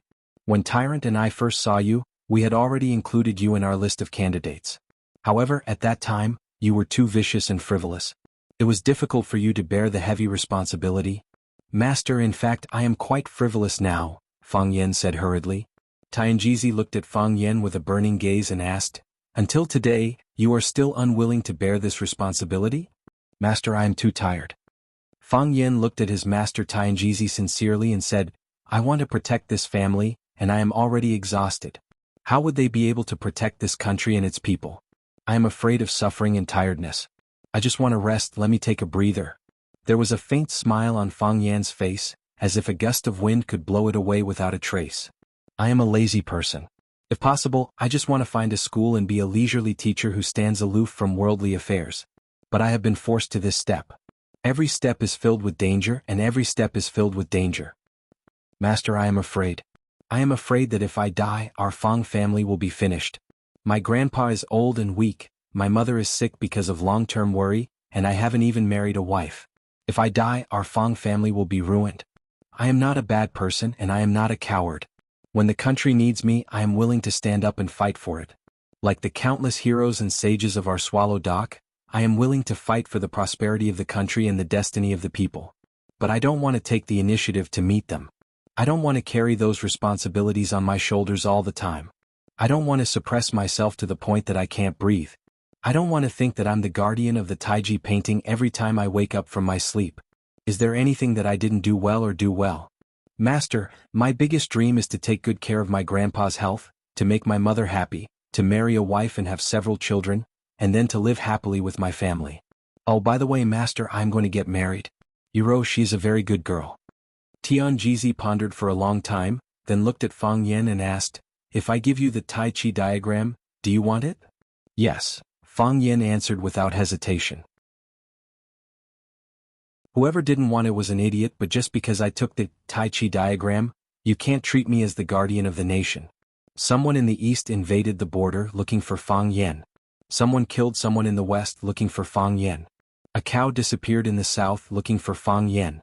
Whose daughter-in-law in the north didn't get pregnant, looking for Fang Yan. Fang Yan hoped that he was an independent individual with his own thoughts, not a puppet held hostage by national righteousness. "Come with me," Tianjizi said. "Master?" Fang Yan was shocked. "You really gave me the Tai Chi diagram? As you said just now, you are not a bad person, let alone a coward. You already have the basic conditions to obtain the Tai Chi diagram. Taoists pay attention to naturalness, and they will never force others with their own will. Don't worry, even if you get the Tai Chi diagram, you are still Fang Yan. Just like how Emo Qingdi was still Emo Qingdi even after he got the Tai Chi diagram." "Master, I'm going to pack up now, let's go immediately," Fang Yan said excitedly. "Your grandfather asked me to stay for lunch." Tianjizi said helplessly. "Is this kid driving me away? Oh, is that so?" Fang Yan was stunned for a moment, then said, "Then I'll go pack up first. We'll leave whenever you say so." It had just rained on Monkey Mountain, so the entire forest had been washed. The leaves were clear and beautiful and the rocks were bright. The Taoist temple that was built at the edge of the cliff gave people an even more mysterious feeling, as if it was a divine temple. Fang Yan had been in Wuliang Temple for 3 days. Except for his master, Tianjizi, who brought him in, everyone else in the Taoist temple treated him like an invisible person. This was a little different from what he had expected. A talented young man like him was the hope of Taoism's resurgence. His master personally went to Swallow Dock to invite him. When he arrived at Wuliang Temple, the Taoist Taichung school led the legendary 3 mysteries and 7 mysteries to welcome him. Taichung stroked his beard and looked at him. He laughed and pointed at him and said, "This kid has a good foundation and is extremely talented. In the future, the important task of guarding Taoism will be handed over to you." Then he took his hand and walked into the main hall. Under the gaze of the Taoist gods and countless Taoist elites, he took out the Tai Chi diagram and handed it to him. If he refused, Taichung would give it to him. If he refused again, Taichung would be furious and say that this was what the people of Taoism all over the world wanted. Fang Yan did not see the legendary Taichung schoolmaster. He did not even see the other two of the 3 mysteries and 7 mysteries. Don't they realize how important I am? Fang Yan suspected that he had been deceived by his master. They had brought him to Wuliang Temple on purpose to put him under house arrest. But why did they want to imprison him? Could it be that they were also bribed by the Jiang family? Fang Yan thought to himself. Then he immediately pushed this thought out of his mind. If the Jiang family can even bribe the Taoist sect, then I don't have to resist. I can just extend my head and let them chop it off. The only thing that satisfied Fang Yan was that the living conditions in Wuliang Temple were not bad. There was a balcony in his room. The balcony was suspended in the air, and if he stepped on it, he would see a cliff that was 10,000 feet high. The mountain breeze blew and the fog lingered. The distant mountains were like an ink painting, decorated with red and green, making people feel relaxed and happy. There was also Wuliang Temple's specialty ambergris to refresh his mouth. This kind of tea could not be drunk outside. Fang Yan could not bear to drink too much, so he hid a small pot of tea that the Taoist priest had given him and prepared to bring it back to his grandfather. His grandfather liked to drink this tea and it was good for his body. Knock, knock, knock. There was a light knock on the door. Fang Yan walked over and opened the door. His master, Tianjizi, was standing at the door with a smile. Master, you finally appeared? Fang Yan pulled his master's sleeve and said, Where is the Tai Chi diagram? Didn't you say that you would give it to me? Tianjizi looked at Fang Yan with a smile and said, After the rain, the weather is late and autumn is coming. The mountains are beautiful, the scenery is good, and the air is good. Why are you always cooped up in the room? Come, I will take you out for a walk. Master. Fang Yan was not in the mood to look at the scenery. Chiyan technology was being attacked by the Jiang family, and the willow tree in Lan Mountain Valley was still resisting the endless methods of the Jiang family. Although the Qin family had gone down the mountain to participate in the battle, their support was limited. The Jiang family was attacking with all their might, and the strength of the two was different. Most of the attacks had to be resolved by Fang Yan and the others themselves. Fang Yan only wanted to obtain the Tai Chi diagram as soon as possible, unravel the secrets within, discover the ultimate technique inside, and then quickly return to Flower City to kill everyone. When your mind is in a mess, all you see is negative karma. Tianjizi said unfathomably, Put down your burden and run to nature. Master, if you don't give me the Tai Chi diagram, I will run to Swallow Dock.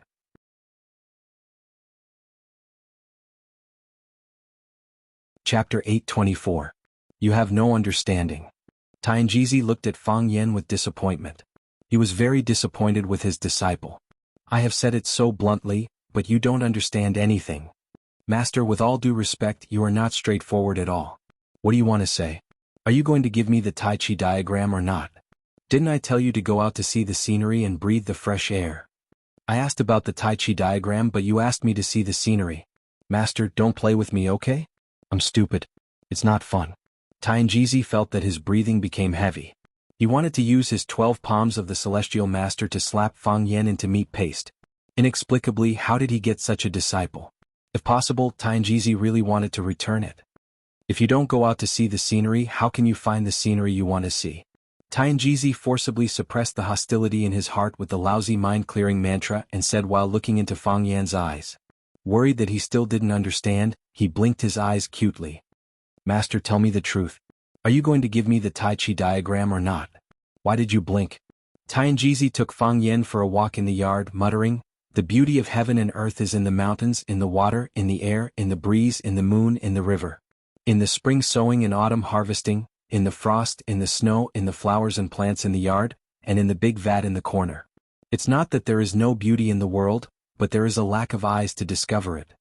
Fang Yan finally had a pair of eyes that could discover beauty. He strode toward the big vat in the corner of the yard. He stood next to the big vat, but there was no movement in the vat. Master. Fang Yan turned around and called out. His eyes searched around, but he found that he had lost his master. Fang Yan was stunned for a while, and his face became dignified. He picked up a small pebble from the ground and threw it into the big vat. The pebbles splashed with tiny splashes of water, and ripples formed on the surface of the water tank. When the ripples disappeared, the mirror surface of the water tank became calm again. Fang Yan craned his neck to look into the vat. The water was pitch black and seemed bottomless. This was just an ordinary water tank. Many people would set up such a large tank in their yard to raise fish or grow some aquatic plants. However, Fang Yan had an illusion that when he stood in front of the water tank, his heart was pounding fiercely, as if there was a dangerous monster hiding inside, or something important was about to happen. Rain began to fall from the sky again, falling into the water tank. Tiny but beautiful ripples appeared on the surface of the water. The bottom of the water tank had green plants growing wildly, and the bottom of the water tank was covered with dense moss. A snail was carrying a backpack and trying to climb a mountain to a water tank. After climbing a few centimeters with great difficulty, it slipped and fell. It shook its head and tried again. However, all of this was meaningless to Fang Yan. He stretched out his hand and opened it in the air. The tiny raindrops made his palm wet. "It's raining." Fang Yan sighed softly. When he turned around and was about to leave, the expression on his face suddenly became strange. His heart pounded again, and an emotion called joy filled his whole body. He turned around abruptly and saw a shocking scene. On the mirror surface of the water tank, two big fish, one red and one black, were blowing bubbles with their huge heads.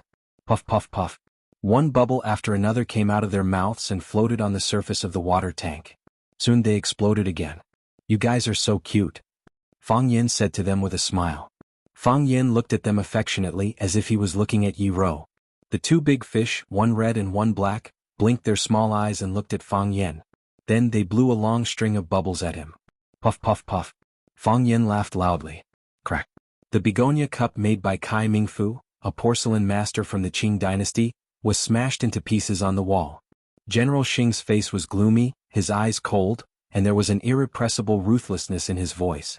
The whole army was wiped out? General Xing's voice was like a roar. How could the whole army be wiped out? Second young master hid very well, but he was still stepped on by Fang Yan's two martial nephews, Fang Yingying and Fang Haohan. The Snake Lord controlled the snake formation to trap second young master. In a moment of desperation, second young master ignited the genetic bomb, so everyone died. Everyone is dead. General Xing panted heavily.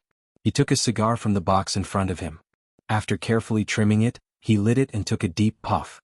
In the process of doing this, his state of mind finally calmed down. His eyes were like ghosts in the smoke. He looked at the man in black in front of him and said, "What about you?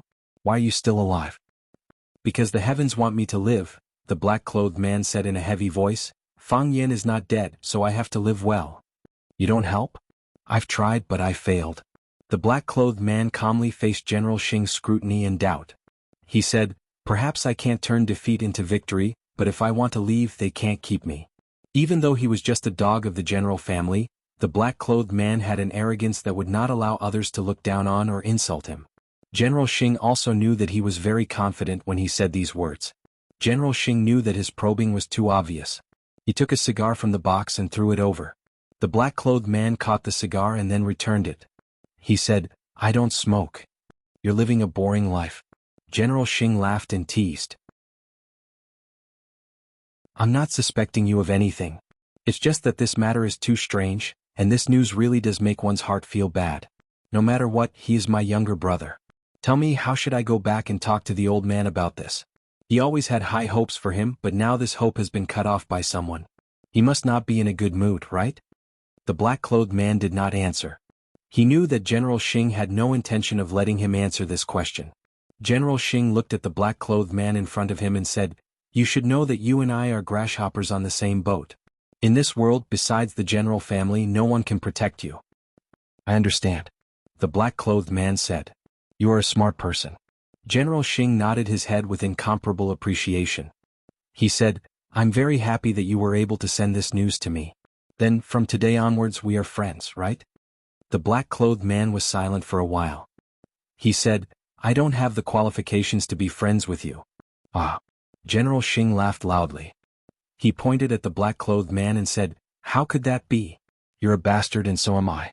We should be friends from birth, right?" A smile appeared on the black-clothed man's face. He was also amused by General Xing's self-deprecating words. General Xing stood up and said, "The white-haired person sending off the black-haired person. This is truly a tragedy. I really don't want the old man's body to be harmed because of this matter, but I still have to tell him. He has to take care of the important matters of the family." The black-clothed man bowed as General Xing left. His body also disappeared into the darkness. Dead.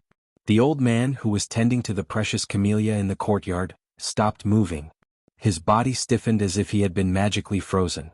First was surprise and disbelief, then undisguised sorrow. Is the news confirmed? It's confirmed, General Xing said in a low voice. Although my brother has left the general family, he has been secretly contacting me. It's not easy for him outside, and I have done my best to support him with money and various other resources.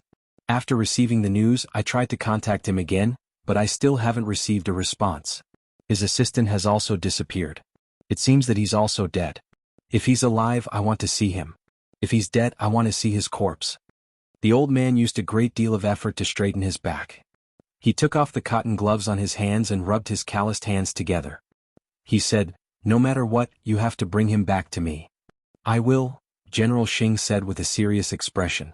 "I've already sent people out to search. No matter what, you have to bring my brother back." The old man sat down on a rattan chair under the eaves. Because he used too much force, the chair creaked. General Xing handed over a cup of hot tea, but the old man did not reach out to take it. "I was the one who chased him out, so I have to bring him back." The old man muttered to himself. "If he's really gone, find a way to bury him in the Jiang family's ancestral grave." General Xing nodded again and said as if he was making a promise, "Grandpa, don't worry. I'll arrange it." "I regret it," the old man said softly. "What?" General Xing was stunned, not understanding why his grandfather would say such a thing. He had roamed his entire life and experienced countless battles, but he had never said the word regret. "Some time ago, Sir brought Fang Yan to our home as a guest and had the intention of making peace, but I refused," Jiang Shifu old man said with a sorrowful expression. "If I wasn't so extreme and stubborn at that time, I would have called back the military order to apologize and compensate him as much as he should have. This matter wouldn't have developed to this stage, and the military order wouldn't have ended up like this." General Xing was silent. He thought to himself, with his understanding of Fang Yan, if it was just Jiang Junling apologizing to Fang Yan would probably not accept it, right? But, since we've already taken this step. Jiang Shifu old man's hand gripped the handle of the rattan chair so hard that the old twigs creaked. "Then let's do our best. The Jiang family and Fang Yan will not rest until one of us is dead."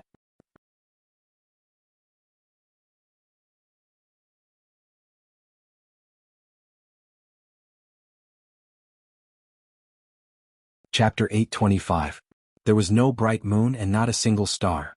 The entire sky was pitch black, just like what they were feeling at this moment. No one would have thought that a fight with an insignificant young man would develop into such a situation.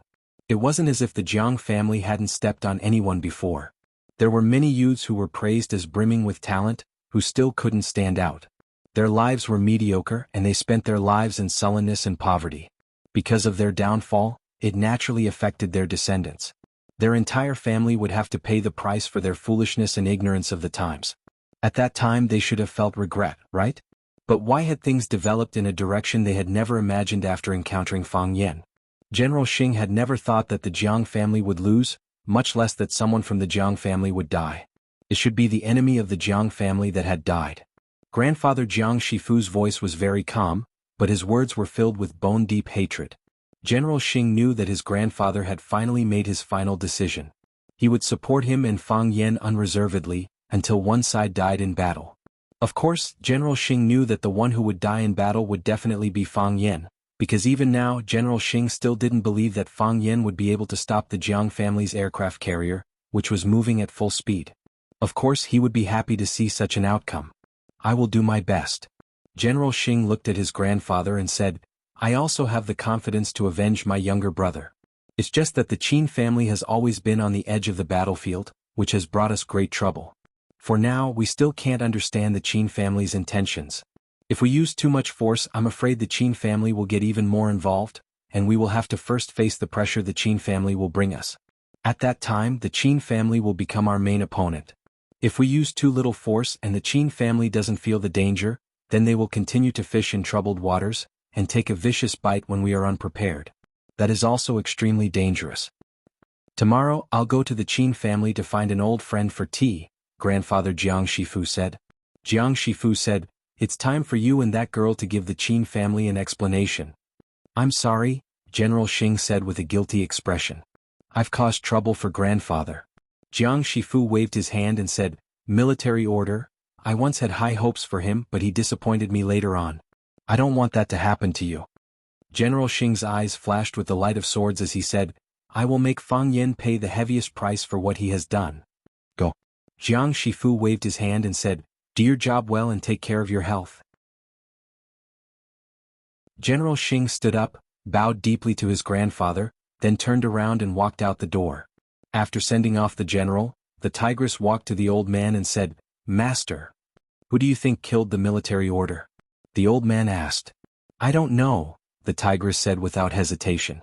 The old man smiled bitterly and said, you are quite smart to not want to get involved in these troublesome matters. Go and check it out. See if this grandson of mine is still my grandson. Yes. The tigress replied and strode away.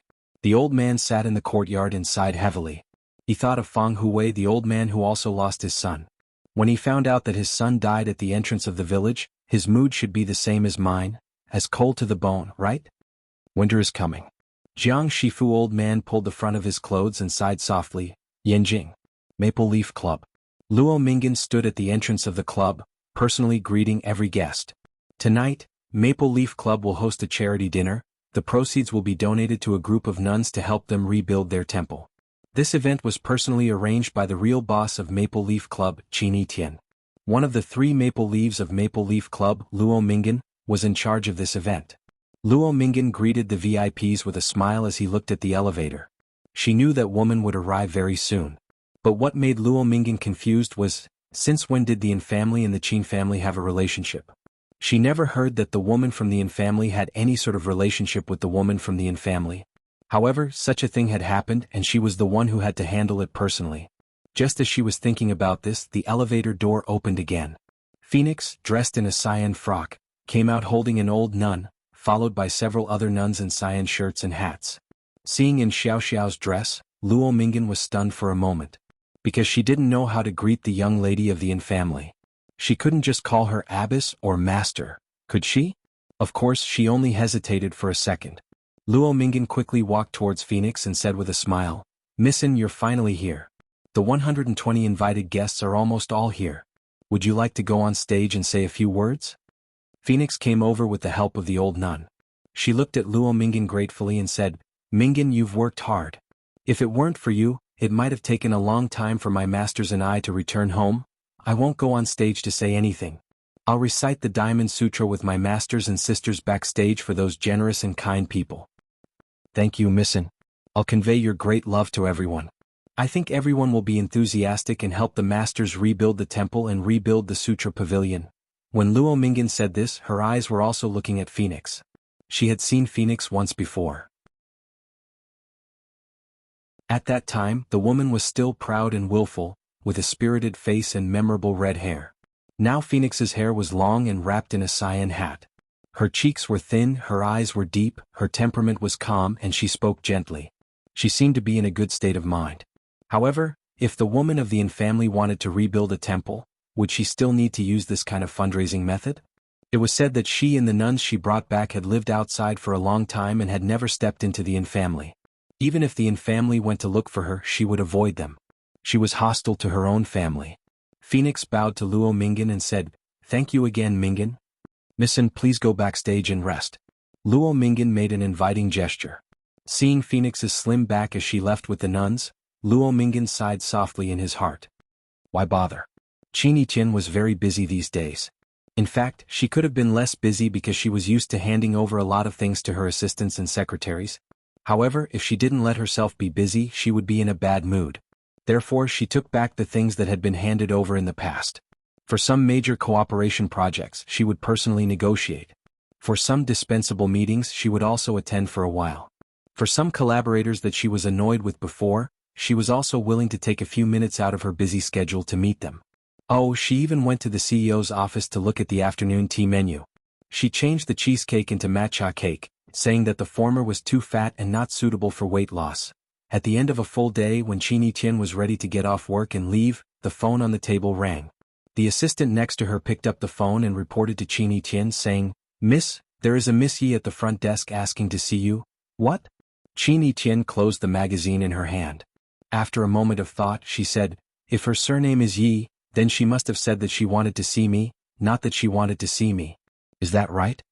The assistant didn't think it was a surprise, because he didn't think there was anything in this world that could be hidden from this proud and beautiful woman. He nodded and said, "Yes, the secretary at the front desk did say so. Missy asked to see you. Invite her up," Qin Tian said.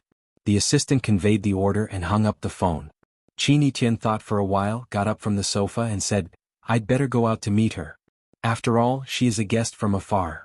The personal secretary brought up a pair of high heels and a coat, and the assistants packed up and followed Qin Tian out of the door.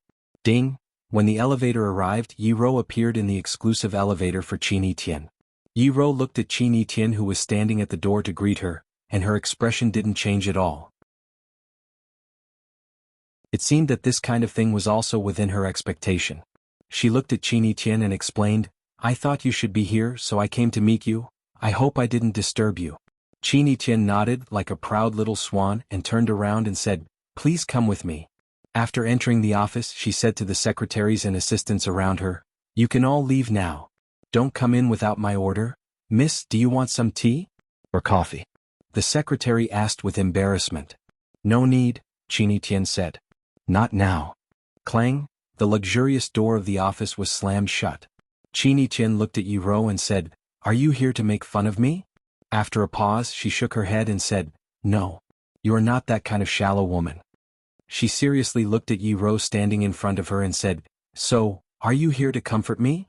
She shook her head again and said, "No, this is not something you can do." "Then Miss Yi, why did you come to see me?"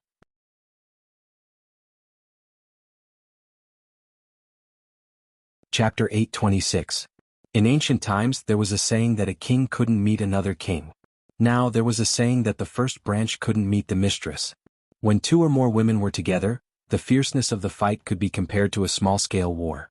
One was a powerhouse who stood at the peak of martial arts, and the other was a queen who was as rich as a country. Any man who was able to gain the favor of one of them would be a great blessing to his ancestors. However, Fang Yan just had deep feelings for these two women. You couldn't have your cake and eat it too. Qin Tian and Yi Ro were much more precious than fish and bear paws. Therefore, when Fang Yan wanted to marry Yi Ro, he would naturally hurt the other woman, Qin Tian. Qin Tian was such a proud and independent woman. Strictly speaking, she was the loser in this battle of love. Today, Yi Ro took the initiative to meet her, which naturally aroused her uncontrollable jealousy in her heart. Whether it was a woman or a goddess, jealousy was inborn and hard to get rid of. Even an excellent woman like Qin Tian couldn't help but think, why did he choose Yi Ro instead of Qin Tian? Is she really more suitable than me? Qin Tian refused to accept it. Therefore, the moment she saw Yi Ro, she had restrained and reduced her hostility. Yi Ro knew where her hostility came from, so she didn't get angry and treated it indifferently. Yi Ro's attitude angered Qin Tian even more. She found that the more she showed that she cared about Yi Ro, the more it proved that she had lost completely. Of course, this was only a battle between a few sentences. Soon, both of them returned to their normal state of interaction. Qin Tian didn't want to continue to entangle with the enemy on the battlefield where she had been defeated, so she led the topic to Yi Ro herself. She was a little curious. Yi Ro was going to marry Fang Yan. Why did she come to visit me at this time? To show off? She rejected this idea without hesitation. If Yi Ro was a woman with no self-restraint, Fang Yan wouldn't have chosen her as his life partner. Qin Tian believed in his own judgment. How could the man she fancied be bad? Qin Tian's office was excessively spacious and luxurious.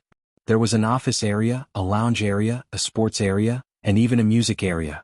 Usually, in addition to Qin Tian working and resting here, there were several secretaries and assistants guarding around to receive all kinds of orders from Qin Tian at any time. To facilitate the negotiation with Yi Ro, Qin Tian drove all the staff out. Even though there were only two skinny women in this 400 to 500 square meters room, it did not feel empty and desolate. This was because the aura that these two women exuded was enough to fill up this huge room. Yi Ro walked to the French window and looked down at the city. She said softly, "Fang Yan is having a hard time. Only you can help him." Straight to the point. Regardless of whether she liked this woman or not, Qin Tian had to admit that she liked this woman's straightforwardness and magnanimity. If there was something to say, just say it. Squeaking and nagging would only make people annoyed. Qin Tian walked to the sofa and sat down. She picked up the banana milkshake that she had just taken a sip of. She sucked the pure white soft tube with her delicate red lips and said with a smile, Did you come for this matter? The general family's offensive is fierce. Watching can't withstand it. If you were someone else, Fang Yan would ask you for help. But you are Qin Tian, so no matter how difficult it is he won't ask you for help, Yi Rou said softly. So I should take the initiative to help him.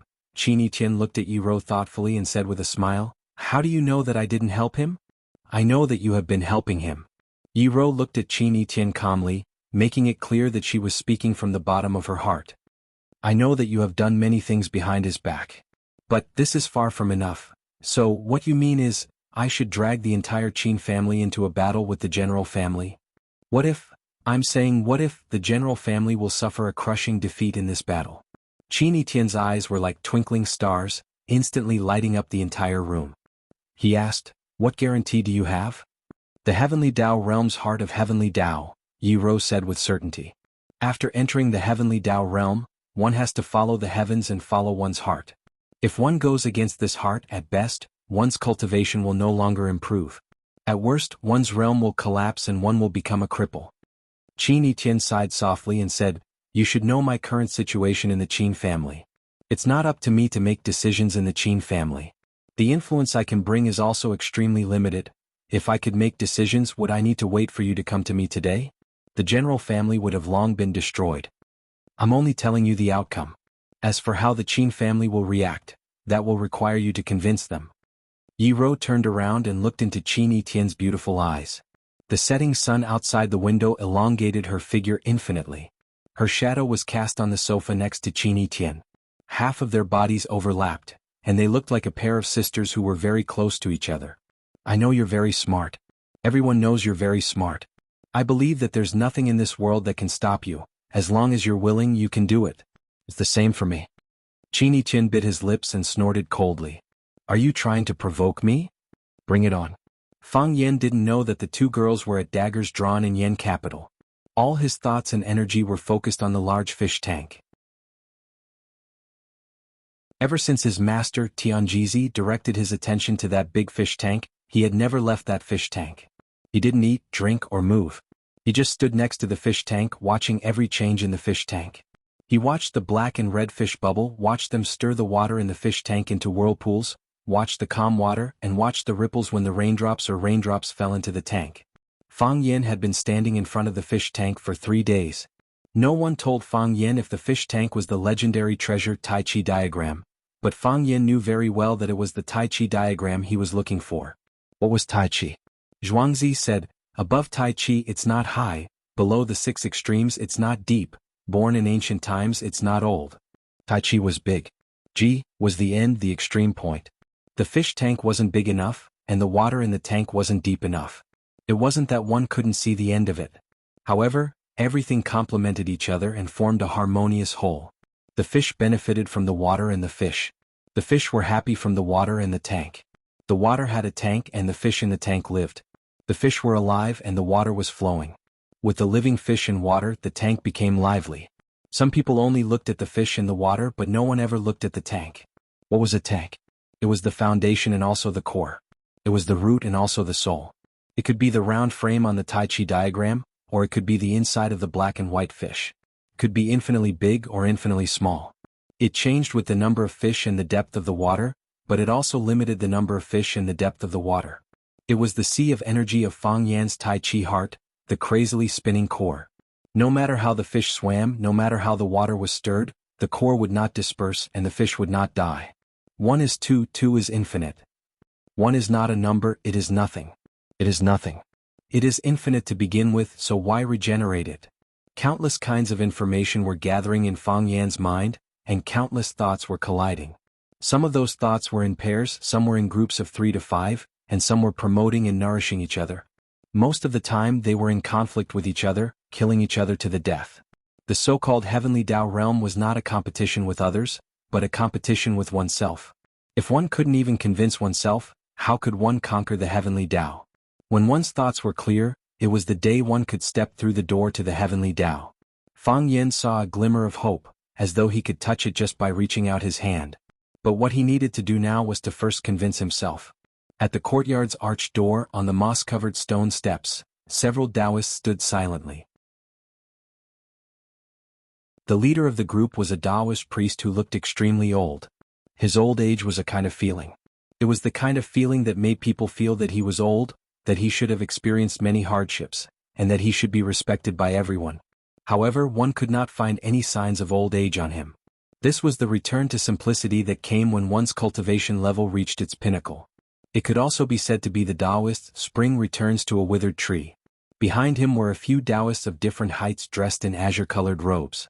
They served behind the elder, deliberately maintaining a distance of a step from him. "How long have you been standing there?" the elder asked.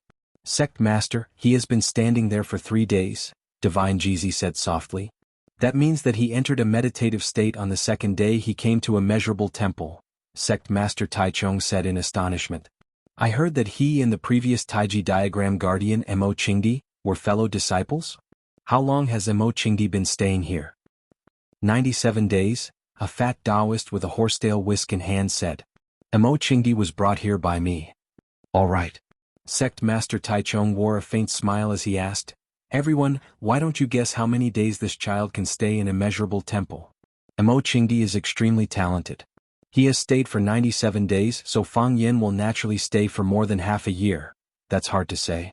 Look at him, he seems to have gained some enlightenment. Perhaps he can return in 100 days, I guess. Divine Jizi gritted his teeth and thought that since Fang Yin was his disciple, he definitely had to support him.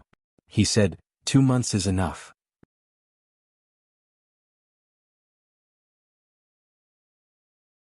Chapter 827. The rain stopped and fell and the sky brightened and darkened. The clothes on his body were soaked by the rain and dried by the warm wind. The snail on the ground climbed up to his shoes with great difficulty, but it accidentally rolled down and disappeared. Fang Yin had been standing in front of the vat for 7 days. He could not feel the wind and rain, nor could he feel the cold or hunger. His body had entered a very subtle state, like a sleeping bag filled with oxygen, or a room with burning charcoal in a world of ice and snow. It was warm, comfortable, and relaxed. At first, his thoughts were very chaotic. Countless thoughts emerged and countless information gathered. It was clear who was the enemy and who was the friend. Small-scale fights and large-scale killings emerged one after another. When his head could no longer support itself, when he felt that his body was about to explode, everything quieted down. His mind became a sea of clouds. The white clouds drifted and changed infinitely. Then the scenery suddenly changed, and the sea of clouds turned into a boundless ocean. The ocean was divided into 2 poles, one as black as ink and the other as white as snow. The black pole and the white pole collided with each other. The black pole wanted to swallow the white pole, and the white pole wanted to assimilate the black pole. The waves were turbulent and the waves splashed.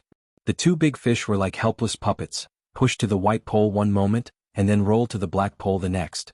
Suddenly, the black pole and the white pole began to spin, and the boundless ocean became a crazily spinning vortex. The vortex spun faster and faster, and finally became a pitch-black black hole that could swallow everything. The wind howled, the rain poured, lightning flashed, and thunder rumbled. The whole world seemed like it was about to collapse. After an unknown period of time. When everything stopped, the world returned to its tranquility. The black and white poles were torn apart, and then they slowly rotated clearly. A big fish was at the black pole and a big fish was at the white pole. They struggled desperately, trying to break out of the cage, but no matter how hard they tried, they could not meet again. This was the power of nature, the law of the heavenly Tao. When the first ray of morning light cut through the darkness, when the beautiful bird sang its first song, when the flowers bloomed, when the dew dripped on the leaves, Fang Yin finally moved. He crossed his legs and put on an authentic Fang plum blossom stance. He bent his body slightly, opened his arms and hugged the 2 circles. Then a set of fluent Fang Tai Chi flowed out continuously. Sometimes it was fast, sometimes it was slow, sometimes it was as light as the clouds, sometimes it was as powerful as a thunderbolt. Sometimes she moved up and down, sometimes she was as still as a virgin. White steam rose from the top of its head, and the water in the tank was boiling. The faster Fang Yin hit, the more violently the water in the vat rolled. From time to time, Pisces would jump out of the water and spit bubbles in the air. Fang Yin sensed the changes in his dantian.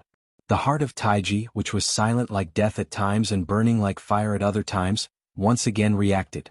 It was still hot, even hotter than it had been before. It was as if his abdomen had become a furnace, and that furnace was about to burn a big hole in his stomach. But Fang Yin clearly knew that this was a release. As long as the silent furnace was ignited, the charcoal and the fire energy left in the dantian were completely burned away, the volcano would truly be extinguished. Right now it was in the process of burning. He was willing to bear this pain because it was benign and had hope. When Fang Yen slowed down his rhythm, the boiling water seemed to freeze, and the active Pisces sank to the bottom. The plum blossom steps were like plum blossoms. As Fang Yan's body moved, countless plum blossoms bloomed. When Fang Yen finished practicing the Fang 19 paths of Taiji and stopped his breathing, the water tank was filled with smoke, like a celestial palace. Water overflowed from the vat and it flowed endlessly. The water overflow state. Fang Yan's eyes were closed, but there was an intoxicated smile on his face. Fang Yan's clothes were not stained with dust. Fang Yan's face was glowing. He was dressed in a green robe and looked handsome like a banished immortal. At this moment, the worry that the Jiang family was pressing on him disappeared in a flash, and the ruthlessness from his father's tragic death completely disappeared. The sky was bright, and the courtyard was filled with birds and flowers. The snail that disappeared crawled out from the damp corner, and once again headed towards Fang Yan's shoes. Fang Yan opened his eyes. His pupils were clear and pure, and his cheeks were as tender as a baby's, as if he had just been reborn. Congratulations. An untimely voice suddenly rang out. Fang Yan turned around and looked at his Shifu Tianjizi, who was standing at the arched door of the courtyard. He bowed 90 degrees to him and sincerely thanked him. Thank you, Shifu, for giving me a new lease of life. The water overflows endlessly, and the vital energy never ceases. Tianjizi looked at the water tank that was still overflowing and sighed. You have done something that no one from the Taiji branch has been able to do for hundreds of years. This is a great merit. Fang Yan smiled and said, I didn't think too much before doing this. I only thought that if I could enter the water overflow state, then I would be able to protect myself and my family better. Small things are big things. Tianjizi stepped into the door and said, if I can protect myself and my family, then I can protect everyone in the world. Fang Yan smiled and didn't argue with his Shifu about this. He had already said that he wouldn't accept such a heavy responsibility. However, within the scope of his power, he would act against those who were evil, and he would stop those who were attacking. He didn't want to become a famous hero, but he didn't mind being a good person with a sense of justice. Perhaps his name wouldn't be engraved on the stone wall of Swallow Dock, but he would definitely be remembered by his descendants. There are so many things I didn't expect. Tianjizi looked at Fang Yan. There was surprise in his eyes but even more shock. When I first saw you, I didn't expect you to be able to stand here. When you stood here, I didn't expect you to enter the divinity state so quickly. After you entered the divinity state, I didn't expect you to break through so quickly. 7 days. You only used 7 days to face death and come back to life. Your body was cleansed, your thoughts became one, and you obtained the supreme Tao.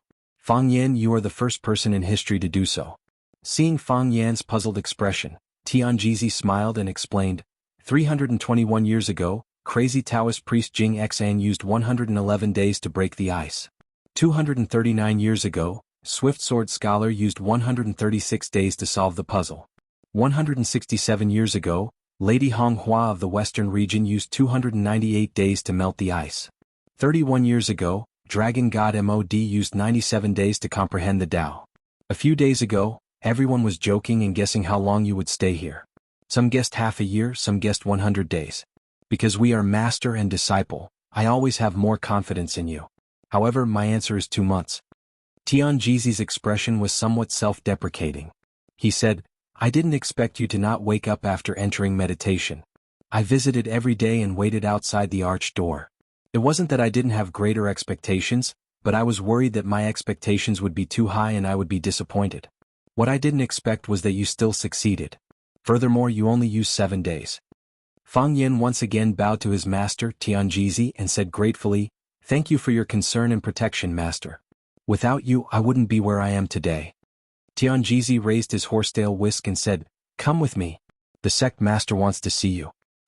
Yes, master, Fang Yan answered. The first time Fang Yan saw the sect master of Taichung, he felt a sense of familiarity. After breaking through, he could feel the depth of the sect master of Taichung's cultivation, as well as the neutral and peaceful aura he naturally exuded. This was a kind and benevolent old man with a pair of eyes that could see through everything. Standing in front of him, Fang Yan felt like he was naked and transparent, with no secrets to hide. The old man's eyes were deep and pure. His pupils were black and the whites of his eyes were as white as paper. There was no yellowish hue, nor were there any traces of blood. His eyes didn't seem like the eyes of an old man. With a gentle smile on his face, the old man looked up and down at Fang Yan, then smiled and said, "Heroes come from the young, this saying is indeed true." Fang Yan knelt down in front of the old man and spoke with a clear voice, "Thank you, sect master." "Get up. Get up." The old man waved his hand and smiled. "At my age, what I fear the most is people bowing and kowtowing to me. When others kneel, it makes me feel like I'm already very old and won't be able to live much longer. Just look, who wants to have this kind of worry? The sect master has seen through life and death, why would he care about these superficial things?" The old man shook his head, looked at Fang Yan with a firm gaze and said, "In this world, are there really people who have seen through life and death?" This question really stumped Fang Yan. Whether it's the peasants, the nobles, or the emperors or people who practice martial arts like them, who isn't afraid of death? There's no need to think about it, there isn't a single one. Those who say they aren't afraid of death are all liars. They either lie to others or lie to themselves, they are dishonest. Fang Yan nodded and said, "The sect master is right. I'm afraid of death. And because I am afraid of death, I work so hard to improve myself, so that I won't be bullied by bad people and not afraid of being killed by bad people." Being afraid of death is also wrong. The sect master corrected Fang Yan's thoughts. Only with loyalty can there be betrayal, only with insignificance can there be greatness. Only with spring and flowers blooming can there be ice and snow, only with death can there be life. Being afraid of death and seeking life, this is not a mistake. But, if you are only afraid of death, then it's easy to become a coward and lose your backbone. This path is absolutely not to be taken.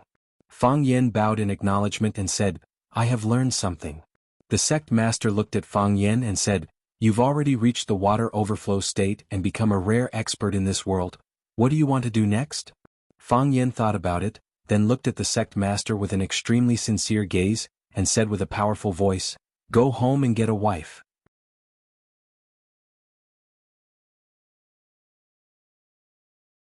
Chapter 828. Taiji's water overflow realm was equivalent to the inner world's heavenly Tao realm.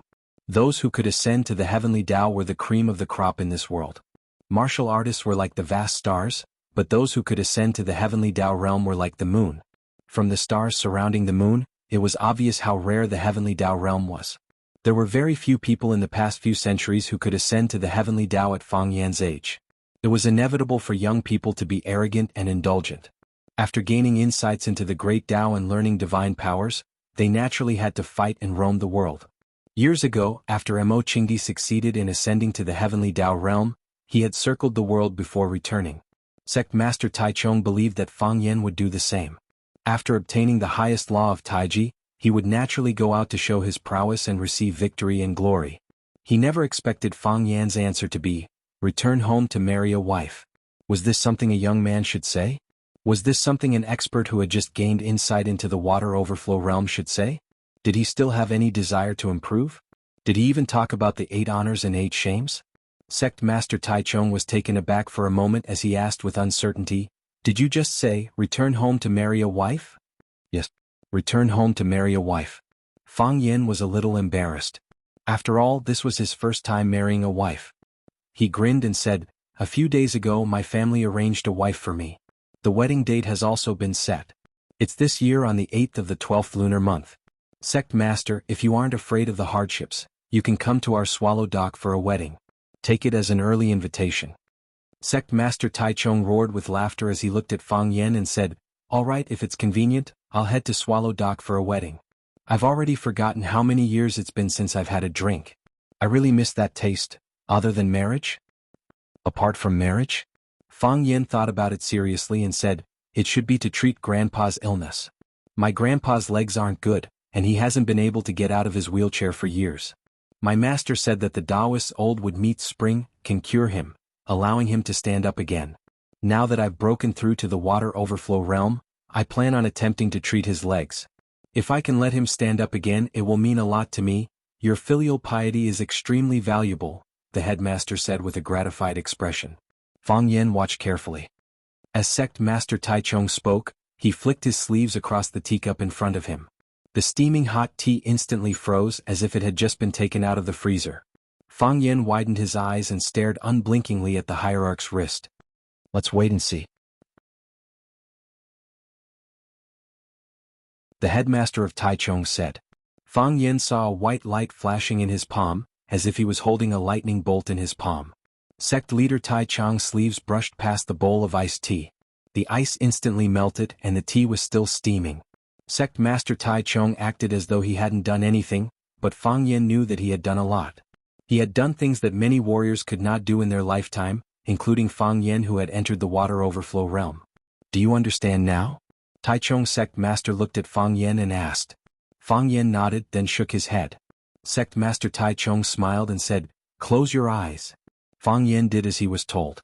Sect master Taichung's hand brushed past the steaming hot tea and the tea froze. Then he brushed past the iced tea, and the iced tea melted and emitted steam again. It was exactly the same process as before. Do you understand now? Sect master Taichung asked again. Understood. Fang Yen, who had his eyes closed, said aloud. Understanding doesn't mean you understand. Without the sun, how can there be ice? Without death, how can there be life? Without withered wood, how can there be spring? Sect master Taichung smiled at Fang Yen. You can understand everything. You were able to comprehend the grand Tao and break through to the water overflow realm at such a young age, so you will naturally understand the profoundness of withered wood returning to spring. Fang Yen bowed deeply to Sect Master Taichung and said gratefully, Thank you, Sect Master. I didn't think you would teach me such an ultimate art. Humans are alive, ultimate arts are dead. Only when a dead ultimate art is in the hands of a living person, and it can be used to cure and save people, can it be used to its full potential. Otherwise, a human dying is like an extinguished lamp. No matter how great the ultimate art is, no one can use it. Wouldn't that be a great regret? You are right, Sect Master. Fang Yen bowed again to accept the teachings. In front of this old man he couldn't make any jokes. Every word he said was something he had to listen to, and after listening he had to seriously think about it. In the future, Fang Yen will not hide anything. I will teach everything I know to those who can, so that Wuxia's ultimate art can be passed down from generation to generation, so that the flame of martial arts will never be extinguished. Immeasurable Heavenly Lord. Sect Master Taichung's face was full of joy. He said, For the best. When Fang Yen came out of Sect Master Taichung's room, his master Tianjizi was waiting in the courtyard. How is it? Tianjizi asked. Very good. Fang Yen didn't hide his joy in front of Tianjizi. He said, The sect master is a very kind and generous old man. Chem? Tianjizi looked at Fang Yen with a pensive look. He could understand kindness, but what did being generous mean? The sect master taught me the withered tree that gives spring. Fang Yen couldn't help but boast. Just like a child who got a beautiful toy, he couldn't help but want to let the people around him know about it. Tianjizi was overjoyed. He asked, Really? Really? Fang Yen nodded. Tianjizi's expression was solemn. He looked at Fang Yen and said, The withered tree that gives spring is of great significance to our Taoism. It wouldn't be an exaggeration to say that it is our Taoism's guardian treasure. Furthermore, this withered tree that gives spring was personally taught by the current sect master. And then? You became the sect master's disciple. Tianjizi stared at Fang Yen and said, But I am your disciple. Fang Yen said with a determined expression. Regardless of whether the sect master is the sect master or not, I only recognize you as my master. How can I change my master just because of the difference in status? I, Fang Yen, can't do such a thing and I don't want to do it. Tianjizi smiled bitterly and said, But I didn't teach you the withered tree that gives spring. That's right, why didn't you teach me the withered tree that gives spring? Fang Yen looked at Tianjizi with disdain and said, We are already master and disciple. Isn't it natural for me to teach my disciple? Look at the sect master. Even though this is the first time we met, he already gave me such a great gift. No wonder the sect master was able to become the sect master. Look at his heart, his spirit. Tianjizi was about to cry from Fang Yan's questions and said, Other than the sect master, no one else has the right to teach me the withered tree that gives spring. Why? Because the person who obtains the withered tree that gives spring will become the sect master's personal disciple. And after the sect master ascends, the disciple who has the ability to use the withered tree that gives spring will have the chance to become the sect master. Fang Yen opened his eyes wide and said, In other words, that's right. Tianjizi nodded with absolute certainty.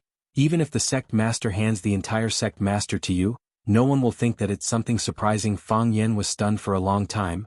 then turned around and walked into the room. "What are you doing?" Tianjizi asked. "I'm going to see if there's anything else Master needs me to serve. I'm very good at serving tea and pouring water," Fang Yan said aloud. Tianjizi felt like his heart was being cut by a knife. "Didn't you say that you, Fang Yan, definitely wouldn't do such a thing and you don't want to do it? Just what exactly are you doing right now?" Behind the red wall, the old man was leisurely drinking tea. At their level of cultivation and status, there was no longer a need to hone their muscles and bones. Instead, it was more about enlightenment. 1,000 years passed in a blink of an eye.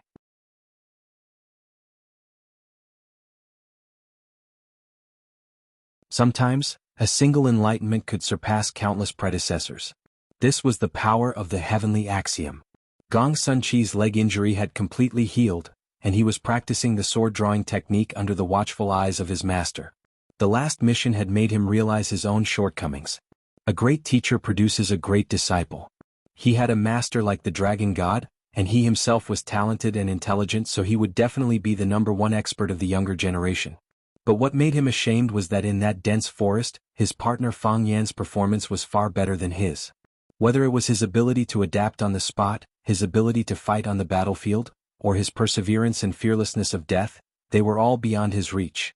It could be said that if it weren't for Fang Yan's extraordinary performance, the two of them would have died in that devil's forest. The most unacceptable thing was that he was carried out of the forest by Fang Yan. This would be the shame of his life. After his physical recovery, Gong Sun Chi entered an intense period of physical recovery and hard training. He hoped that he could have a greater improvement in the shortest time possible. With a goal, one would be more motivated. "Let's stop for a while." He held the teacup and shouted. Gong Sun Chi drew his sword and then sheathed it. It was unbelievably fast, and one could not hear any sound of metal colliding during the process. Gong Sun Chi placed the sword on the sword rack and pulled a towel to wipe the sweat on his forehead. "Your opponent is Fang Yan?" The Dragon God looked at his beloved disciple and asked. Gong Sun Chi was not without talent, nor was it because he did not work hard. At his age, he had achieved such achievements in swordsmanship. It was indeed amazing. However, when comparing goods, one had to throw them away. When comparing oneself to others, it was infuriating. Yes. Gong Sun Chi did not hide his ambition in front of his master. "I want to surpass him." "It's very difficult," the Dragon God said expressionlessly. "Master." Gong Sun Chi's face was ashen. He was not angry that his master said he was not as good as Fang Yan, but he knew very well that if his master said it would be difficult for him to surpass Fang Yan, it might really be difficult for him to surpass Fang Yan. "His opponent is me," the Dragon God said with a smile. "In other words, I am the opponent he must defeat in the end."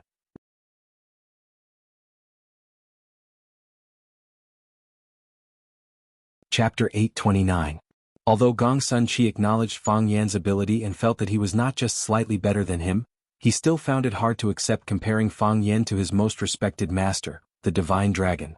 "Master, what makes Fang Yan worthy of being your opponent?" Gong Sun Chi asked bluntly. "I know his skills. He's just a little stronger than me. The difference between me and Master is more than 1,000 miles. Compared to Master, he's like a grain of rice competing with the moon. He's just asking to be humiliated." Ku Fengming knew how his disciple felt. He originally thought that Fang Yan was his destined opponent, an enemy that he strived to defeat. And he had always been working hard for this goal. But now he was telling him that it would be difficult for him to surpass Fang Yan, and that Fang Yan's opponent would be him. It was really a blow to him. "I've received news that Fang Yan has obtained the Taiji diagram's heritage and has just broken through to the water overflow realm," Ku Fengming said casually as if it was something unimportant. The water overflow is the highest esoteric of Taiji. It's similar to the heavenly Tao realm. Once he enters the realm, he'll be on the golden path. His future is limitless. What? Gong Sun Chi was shocked. How is that possible? How long has it been? How old is he? It was no wonder Gong Sun Chi was so shocked. They had just returned from a mission. At that time, Fang Yan was not too far away from him. The two of them stood on the same starting line and sprinted forward. His injured leg had just recovered, and his opponent had already stepped into another realm? It was impossible for him to catch up to Fang Yan's footsteps. He could only look up at Fang Yan's tall back. It was a feeling that made him feel helpless. A night of enlightenment can lead to a leap of 1,000 miles. How can you look at people with old eyes? Ku Fengming reprimanded. Now that he's finally grown into a towering tree, The feud between me and the Fang family will finally be continued and inherited. He wants to challenge Master? No, I want to challenge him. Shenlong said bitterly. I've been trapped in this red wall for too long. I just want to find a chance to move. But my old friends are all mysterious and hard to find. Fortunately, Fang Yen came out and gave me some motivation to move. Fang Yen had just reached the water overflow realm and was full of confidence and fighting spirit. Go meet him on my behalf and set a date for the battle. I think he'll accept. Master, even if Fang Yen breaks through to the water overflow state, he's still no match for you. Gong Sun Chi looked at his master and wanted to speak up for Fang Yen. After all, Fang Yen carried him out from the Devil Forest. When he first met Fang Yen, he felt that Fang Yen was a bastard. During that mission, he felt that Fang Yen was a good person who was a bastard. He could have left on his own. He didn't have to bring her along, but he didn't give up on her, no matter how dangerous and difficult the process of their escape was. Challenging Fang Yen at this time is an unfair fight. Why don't we give him more time? In your opinion, the longer you live, the higher your cultivation will be? Kunming shook his head with a wry smile and said, it depends on luck, will and ambition. This was the key to victory. Of course, the strength of both sides had to be evenly matched and the difference couldn't be too great. Don't say anything more, just do as I say. Yes, master, Gong Sun Chi replied helplessly. Just as he was about to pack up and leave, Qing Niao pushed open the door of the small courtyard and walked in. She glanced at Gong Sun Chi, then walked straight to the front of the Dragon God and said, Mr. Dragon God, Fang Yen is here and wants to see you. Fang Yen is here? Gong Sun Chi asked anxiously. He had just been talking to his master about Fang Yen and was thinking of ways to help him reject his master's challenge. Who would have thought that Fang Yen would come knocking on his door? Did he really think that he could do whatever he wanted after entering the water overflow state? Did he think that he could challenge his own master just like that? What an arrogant fellow. Yes. Qing Niao looked back at Gong Sun Chi, not understanding why he was so agitated. Fang Yen has just met the young chief and wants to see Mr. Dragon God after this.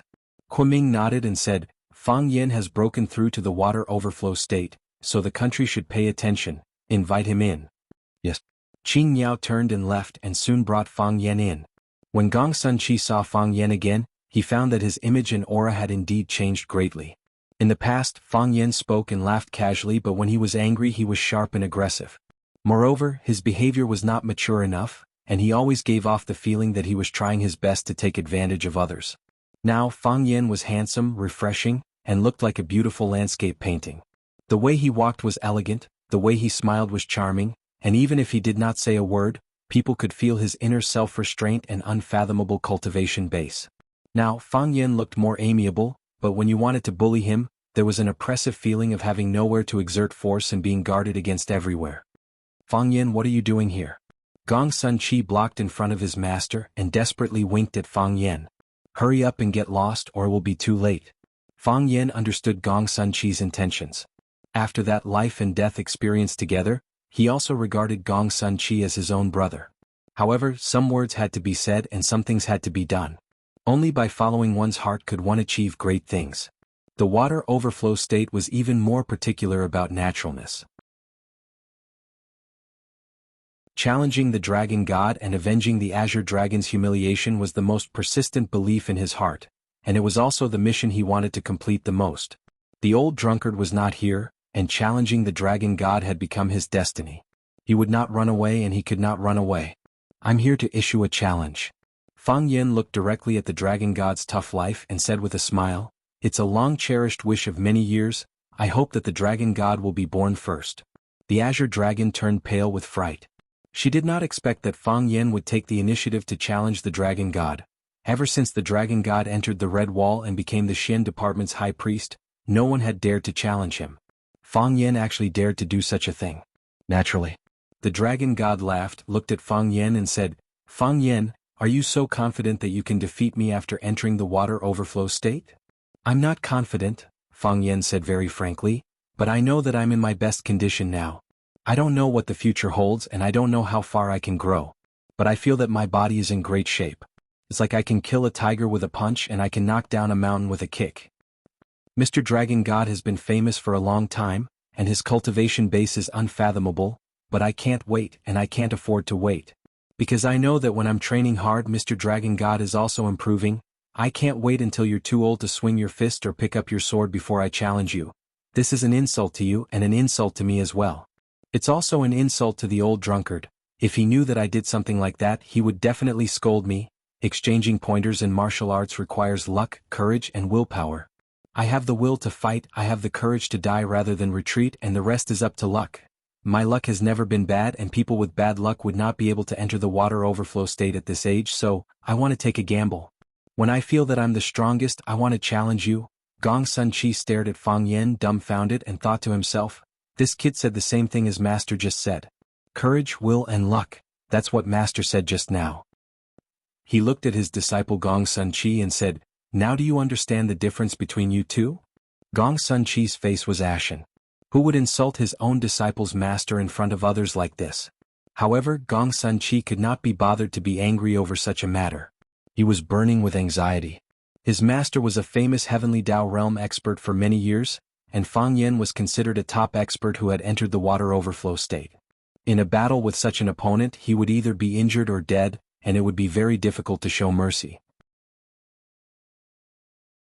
Moreover, because the Azure Dragon did not underestimate his enemy, Fang Yan would definitely attack with hatred. When that happened, the two of them would not rest until one of them was dead. Gong Sun Chi did not wish for his master to lose, but he did not wish for his friend to die either. In his heart, he still felt that Fang Yan, who had just entered the water overflow state, was no match for his unfathomable master. The dragon god looked at Fang Yan with a gratified expression and said, that's how a man should be. I accept your challenge. Thank you, Mr. Dragon God. Fang Yan bowed in thanks.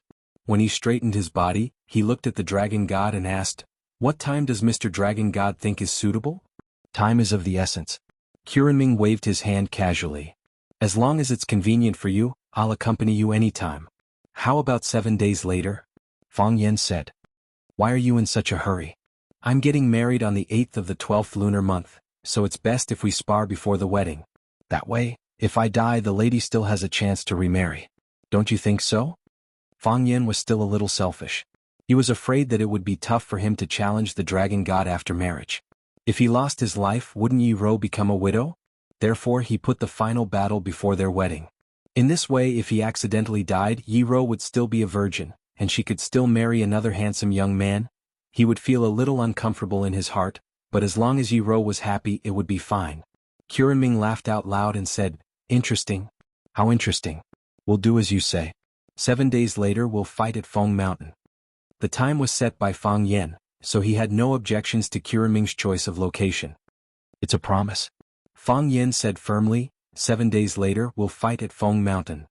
You're tuning in to the Han Li's Wuxia Adventures YouTube channel. We're so grateful for your support, and don't forget to subscribe to join us on this incredible journey through captivating stories. Your generosity through donations truly makes a world of difference, as it's the primary source of revenue that allows me to expand and enhance this channel for you. Thank you from the bottom of my heart for being a part of this adventure.